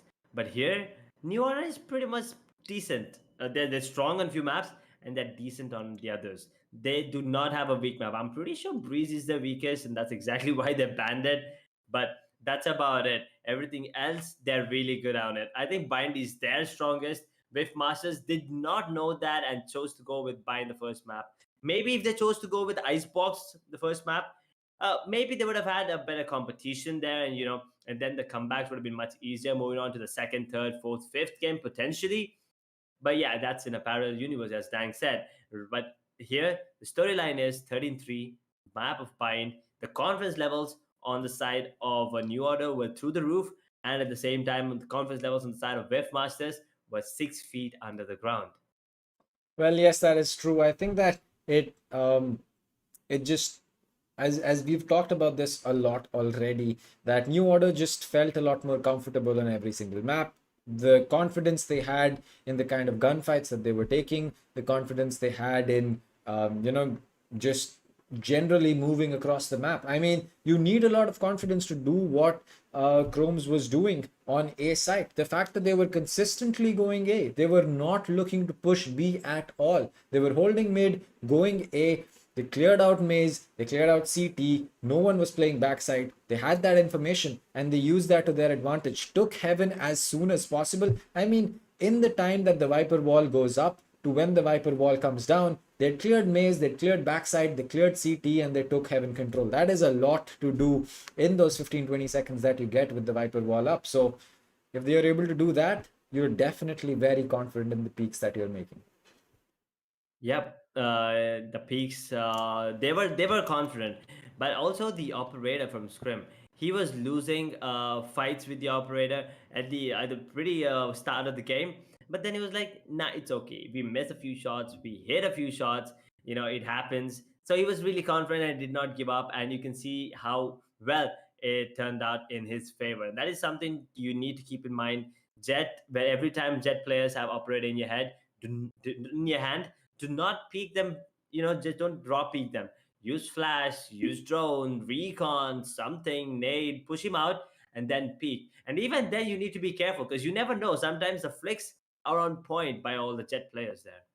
Yep, that's true. I mean, the reason that Jet is so widely used is the fact that, well, she has a free card to get away from any position that she wants to. And, well, sometimes it doesn't work, but that's fine because majority of the times you are able to dash your way out of any position that you are in. And, well, using that Rena on that operator maybe a little too late of a decision, or maybe their economy just didn't allow that. But either ways, having an op on Rena is something that I'm not against, because again, you have that dismiss, you have that heal, that say you can't afford a shield along with an operator, get that pick, use that solar. And since you only need those 50 extra points of health, it's not going to take that much time for you to give your position away by holding that peak on that solar. So whether it be the dismiss or it be that whether it be the heal up, it's not going to really make that much of a difference. It's just that you need to get that kill to make sure that you get either of those options. But with Jet, you miss your shot, you can dash away. You get a second shot. You get a second shot at life. You get a second shot at their opponent. So that's why the op is just a little bit better on Jet. But again, I think maybe if the op came out a little earlier, we could have seen a few rounds shift here and there.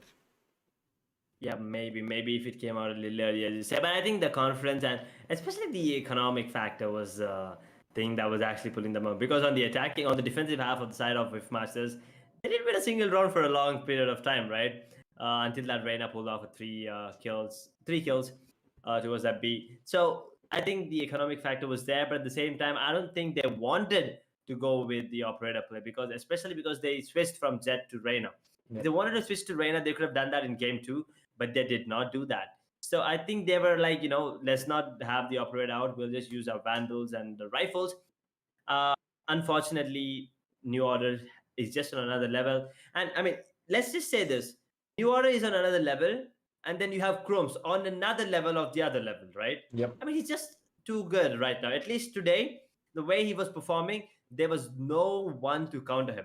There was like no way to counter him. You either catch him off guard, or you just get a bit of luck in your favor and land a headshot on him. Otherwise, 1 out of 3 times, sorry, 2 out of 3 times, he's gonna land a headshot on you in the blink of an eye. Well, that is true. I think that the only time that I saw Chromes getting taken out consistently in terms of, uh, Whiff Masters getting the better of Chromes was A, they flanked him and he was not looking at them, or he kills 2 people and then the third person takes the first 2 straight. So, I mean, I don't really see a good situation for Whiff Masters or a good trade opportunity for Whiff Masters in any one of these cases. And one thing that you said, that it just seemed like Whiff Masters was not playing together. They were kind of playing separated. They were playing for those individual picks. They were playing for those individual peaks. And that kind of does not sit well with me, because it almost felt as if New Order was always in positions where they had 2 players holding a crossfire, and for whatever reason, despite Whiff Masters having players close to each other, they were just not holding the peak that was necessary. I mean, there were so many times when there was a player right around the corner, right around the edge of the angle that needed to be held by 2 players, and they were just speaking something else. Be it breakdown in communication, be it breakdown in, I don't know, confidence, or just not having the presence of mind at that point of time. But either ways, those milliseconds of holding a peak versus not holding it gave New Order so many chances to pick up frags that, well, they were able to walk away with a 3-0. Mm-hmm. True. I mean, just the way that they were moving around the map, getting the control, getting the kills, and also the rotations were really, really quick, especially the round where Sova was actually making them run, if you remember, on the map of Bind. He was just having a bit of fun rotating towards A, then back to B, then back to A, and back to B. That was just a bit of fun. But at the same time, he was actually trying to play the mind games. Unfortunately, it did not work in his favor. But yeah, apart from that, they were really good at entering the aggressive plays, and they were switching things up as well. It wasn't like they were aggressive all the times. Yeah, they were aggressive most of the times, let's say 85% of the times. And then that 15%, they switched things up. They became completely passive. They held on to the sides. They made sure that the time has been wasted, because when you push 10 rounds, the 11th round, your opponents they're like already decided that you're going to push. So they're going to be checking everything. They're going to be waiting for the flank, which means they're going to waste at least 30 to 40 seconds waiting for you, which gives them only 1 more minute to decide where to go and get the entry and then plan the spike as well. So that was really well thought coming in from the side of New Order. And yeah, Whiff Masters, not their day, but they did put up a really good show in those last 2 maps there, Dank. I completely agree with that point. I mean, it's just I don't know. I mean, I personally expect that playing at the level that these teams are, they usually don't make these mistakes. And maybe say you have a bad map, you fix that. But consistently across 3 maps, having the same set of issues plaguing your gameplay, again, it just comes back down. Either you're not ready for that play, or you're just having a bad day on, on the server. And well, if you're having a bad day, too bad. You can't really do anything about it. Maybe your scrims were a lot better. Maybe the games leading up to the grand finals were a lot better. But having those issues again and again, not spotting them and not fixing them, not calling them out to each other, is where the problem lies. And that is the major issue that maybe Whiff Masters might have to look towards, because you keep that same issue up again and again, it's just going to become a lot more easier for a whole bunch of teams to just look at your ward, realize that this is going to be a recurring issue, and then just kind of get the better of you on the same set of problems that you make consistently. Mm-hmm. You're right about that, making mistakes. And then, I mean, even if you make mistakes, it's okay. You kind of have to rectify the mistakes, right? So New Order, they're like, yeah, they did lose multiple rounds, but they were like, oh, we did this, and that's why we lost. Oh, we'll just not do this and maybe come up with a better way of doing the same thing, but in a different way. They were pushing, right? It was only Chrome's pushing at the beginning, but then they decided to switch things up. They had two players pushing things towards short of bind, if I'm not wrong.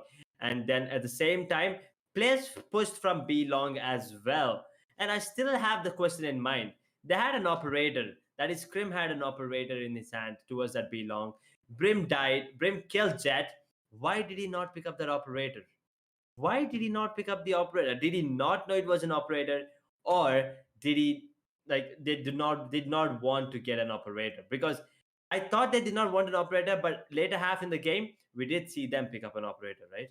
Um, I mean, they did spot the op because when we were having the Brims POV, I'm pretty sure, I think I saw the tag that, hey, an operator here, that kind of a tag that you see when you ping a weapon. So I'm pretty sure that they knew that the op is there.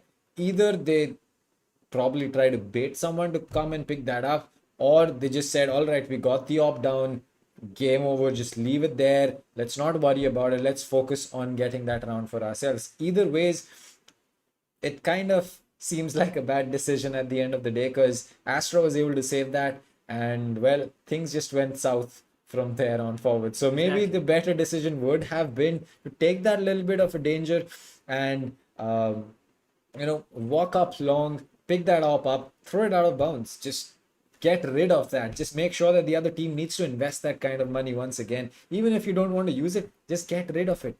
Sacrifice a Mhm. Vandal for it if you need to, but just get that op out of Scrim's hands because, well, he just rained terror on you across the board. He did. Rain terror indeed. I mean, yeah, you were right. If they did not want the operator, they could have just taken it and threw it outside the map, maybe, that would have been a lot of economic damage as well. 4,700 in the third round. That's a huge investment as well. But they did not do that. But that's all in the past right now, nothing matters right now because New Order, they are your champions, the regional champions, that is. And Whiff Masters, it's not the end of the road for them. They still have a chance to make it to the South Asia playoffs, and that is through the wild card qualifiers, which will be happening in a few days. But they still have time. I mean, that which gives them enough time, to be honest, to come up with better strats, maybe practice a bit more, better communication, or whatever it is that has gone wrong for them today. They need to make sure that it does not happen the next time they come to play. Well, yes, that is true. The next time they come on to a stage like this, let's hope that we see a better showing up from them. But it's not to say that, well, they are a bad team. Obviously, they've reached the grand finals. They are a team that is very well deserving. It's just that in front of New Order, they kind of felt outclassed. And that is something that, we're not used to seeing that often. Yes, games like this do happen. I mean, if you want to say it, when the Champions Tour for Sentinels in the first run of the LAN events in Iceland was basically them outclassing every single team. But speaking about that, let us take a look at the prize pool. Once again, it's going to be a total of $30,000, and well, that has been split up as follows. So we've got national qualifiers, followed by the major event, the main event, as you might call it, the South Asia playoffs. So, Edge, why don't you walk us through the national qualifiers? Yep, I mean the national qualifiers there, India. The winners there will be getting a 2,000 US dollar prize, right? And then the team that has won the regional qualifiers from Pakistan and Afghanistan, they're gonna be walking away with 2,000 US dollars as well. Bangladesh and Maldives, the regional qualifier winner there will be walking away with 1,000, and Sri Lanka, Bhutan, and Nepal. That is Team New Order, by the way, winners of the Sri Lanka, and Bhutan, and Nepal regional finals. They are going to be walking away with 1,000 USD. But that is nothing compared to what the playoffs has in store for us. Because there, the MVP himself will be walking away with 1,000. Here, the entire team is walking away with 1,000. You gotta share it. You need what? That's like $200 per person or whatever it is the shares are. But they're 1,000 US dollars for the player alone. I mean, you don't need to share it with anyone. Go buy yourself pizzas or something. Get yourself a new keyboard. The Logitech ones are really dope, by the way. But yeah, then there's the third place. The third place, we know the team will be walking away with 2,000 US dollars, right? And then the runners up, they'll be walking away with 6,000, which is three times the price that the regional finalists take away, right? So huge. But here's the big one: champions. They're gonna be walking away with 15,000 US dollars, a 7.5 times the amount that the players from the India, Pakistan, and Afghanistan region finalists are gonna be walking away with. 15,000. What do you think about that, Dang? Well, I think that $15,000 just speaks for itself. I mean, you have 15 grand of USD in your hand, you just don't need to worry about anything.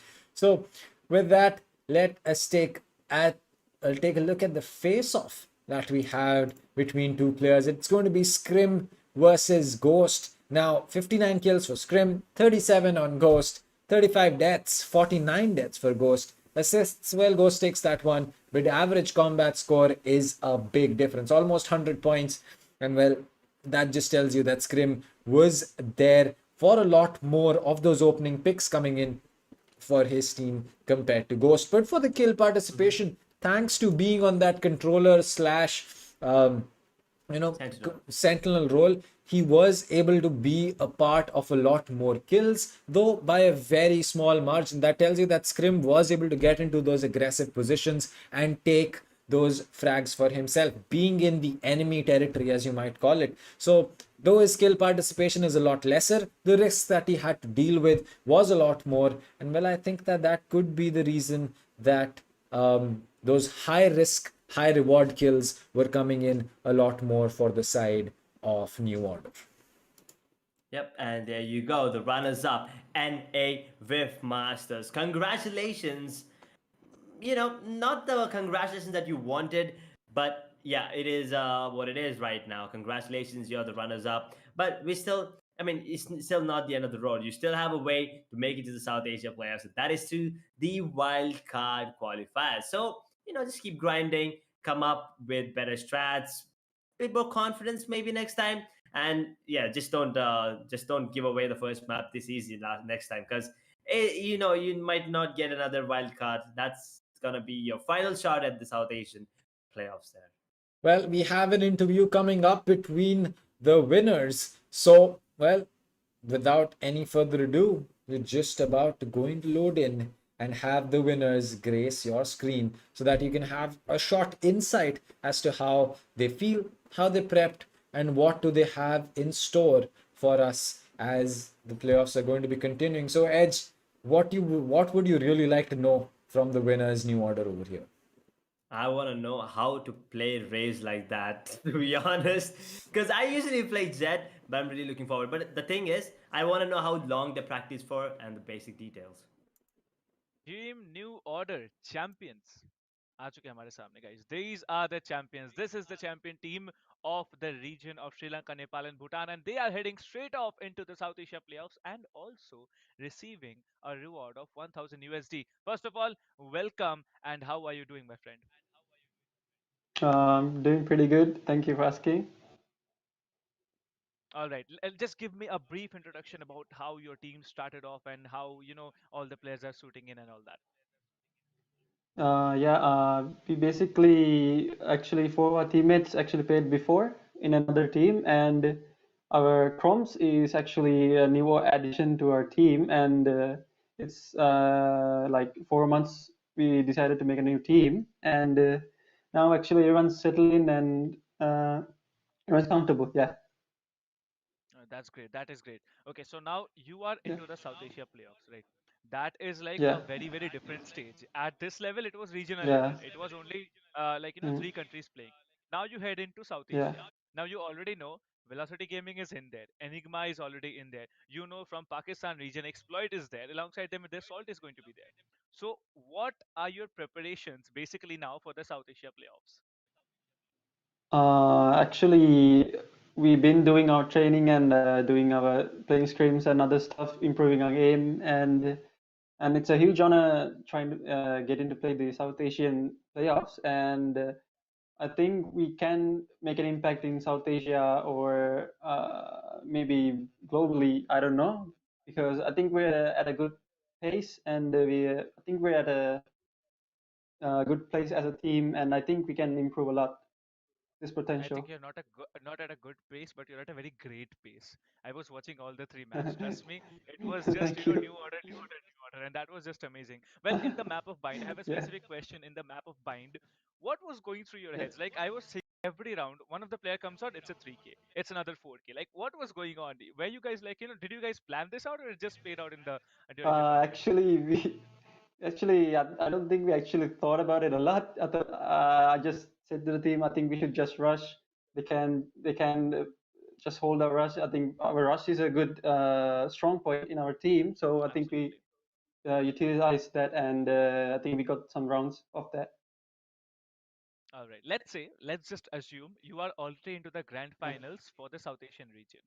Which one Yeah. team would you like to challenge? Like, it's not a challenge. Let's say, which one team would you like to see there alongside you competing for the championship title? Alongside us, maybe someone like maybe like Velocity. I don't know. I mean, they All are right. not. I mean, I can't like we can't decide which team's gonna be winning this, because this game is like kind of weird. Like at one point, one team wins and the next map goes to the other team. So I don't think we can Absolutely. decide which one's gonna come to the final. That is very interesting. Well, your team, it's growing. It's still growing, and there's a lot more to come. Yeah. What what did you like, when you came to know about Championship 3.0, that Valorant is going to be covering the entire South Asian region? What were your first thoughts that yes, we've got an opportunity, or something else was going on your mind? Actually, to be honest, I actually thought this game was gonna be not that popular around South Asia, but my one of my friends told me, let's play this, let's try out this game, and thanks to him, I'm actually playing the game right now and going into these big tournaments because of him, and to actually thank him for that. Yeah. Well, you're just not playing. I'll tell you that, my friend. You're just not playing. You are in the South Asia playoffs. That is huge, right? If I were in your place, I Yeah. would be probably jumping around and doing something else. Okay. Yeah. Any feedback you have regarding championship? All the teams are there. The top 8 teams of the entire region. So many countries are there, right? So many teams will be there. Any message you have to those teams? I hope you guys put up a good fight with us, and we're gonna try our best as well. So better watch out for us. All right, all right. That was great. That was really amazing. Well, we will see you in the South Asia playoffs. Let's see how, Yeah, which thank team you you. have to face off from which region and what happens there. It's a long journey still left. There's around half a month of Valorant still Yeah. going on, and I'll just, say, may the best team win. Yeah, thank you. All right. Thank you so much for joining us here on the interview. Thank you so much, Team New Order. Thank you.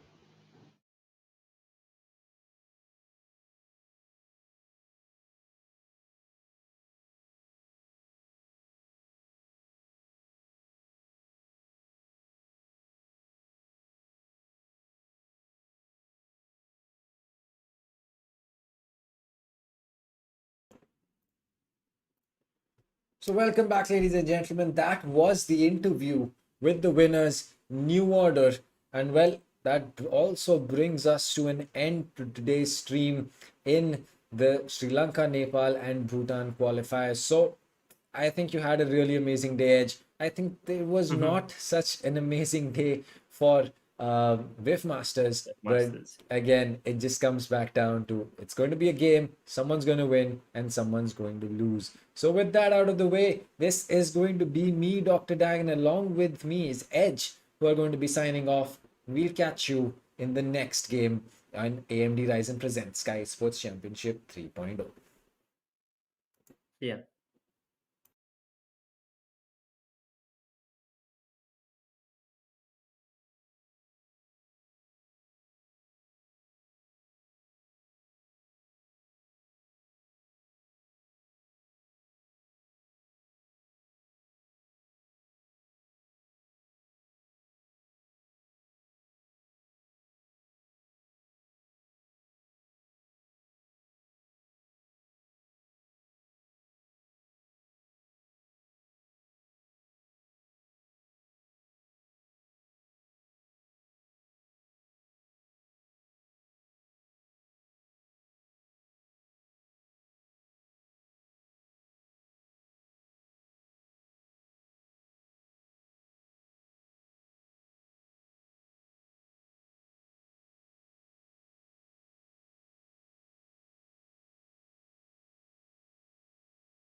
From a driver's point of view, to get ahead, you need to understand the data.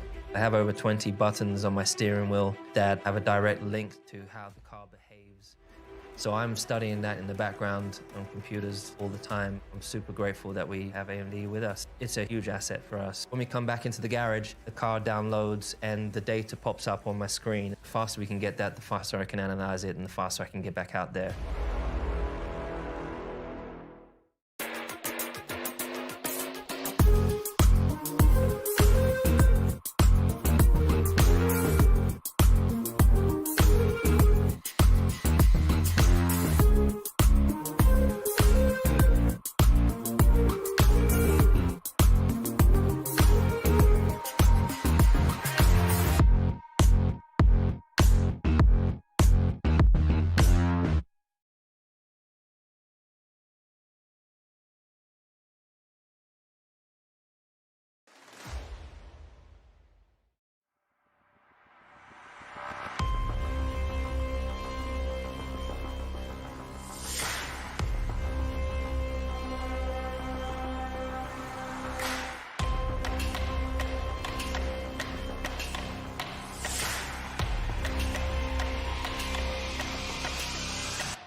From a driver's point of view, to get ahead, you need to understand the data.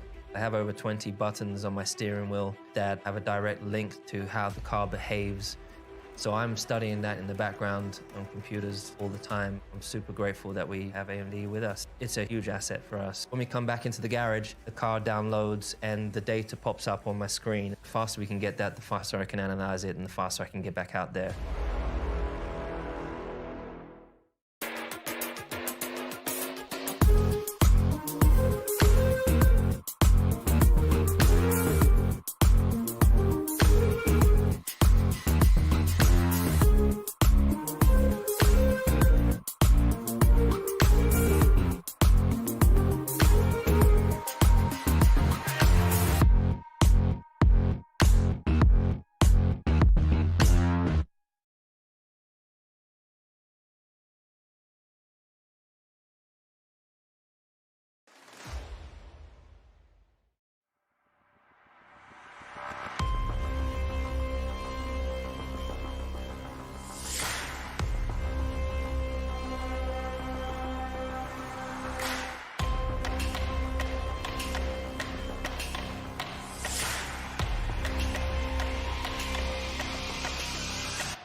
girls with their nails done now.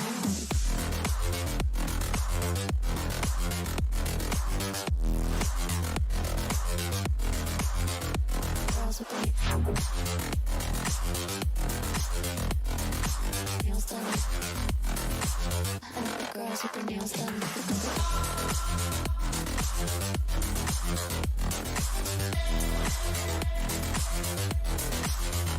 Girls with their nails done.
Girls with their nails done now.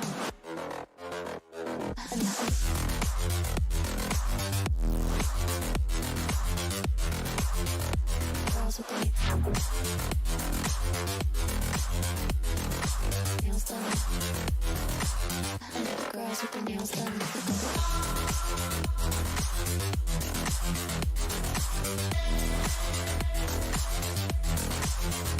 Girls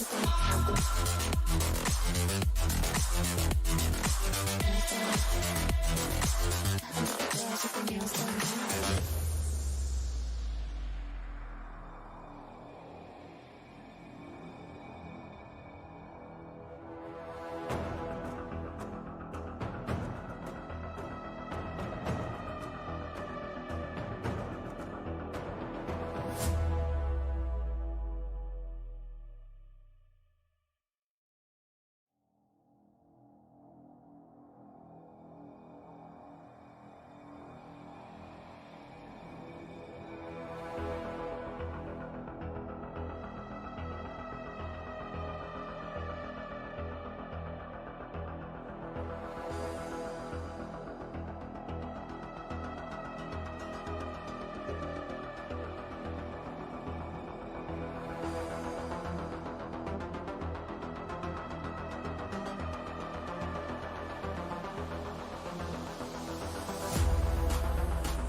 I like the girls with their nails done now.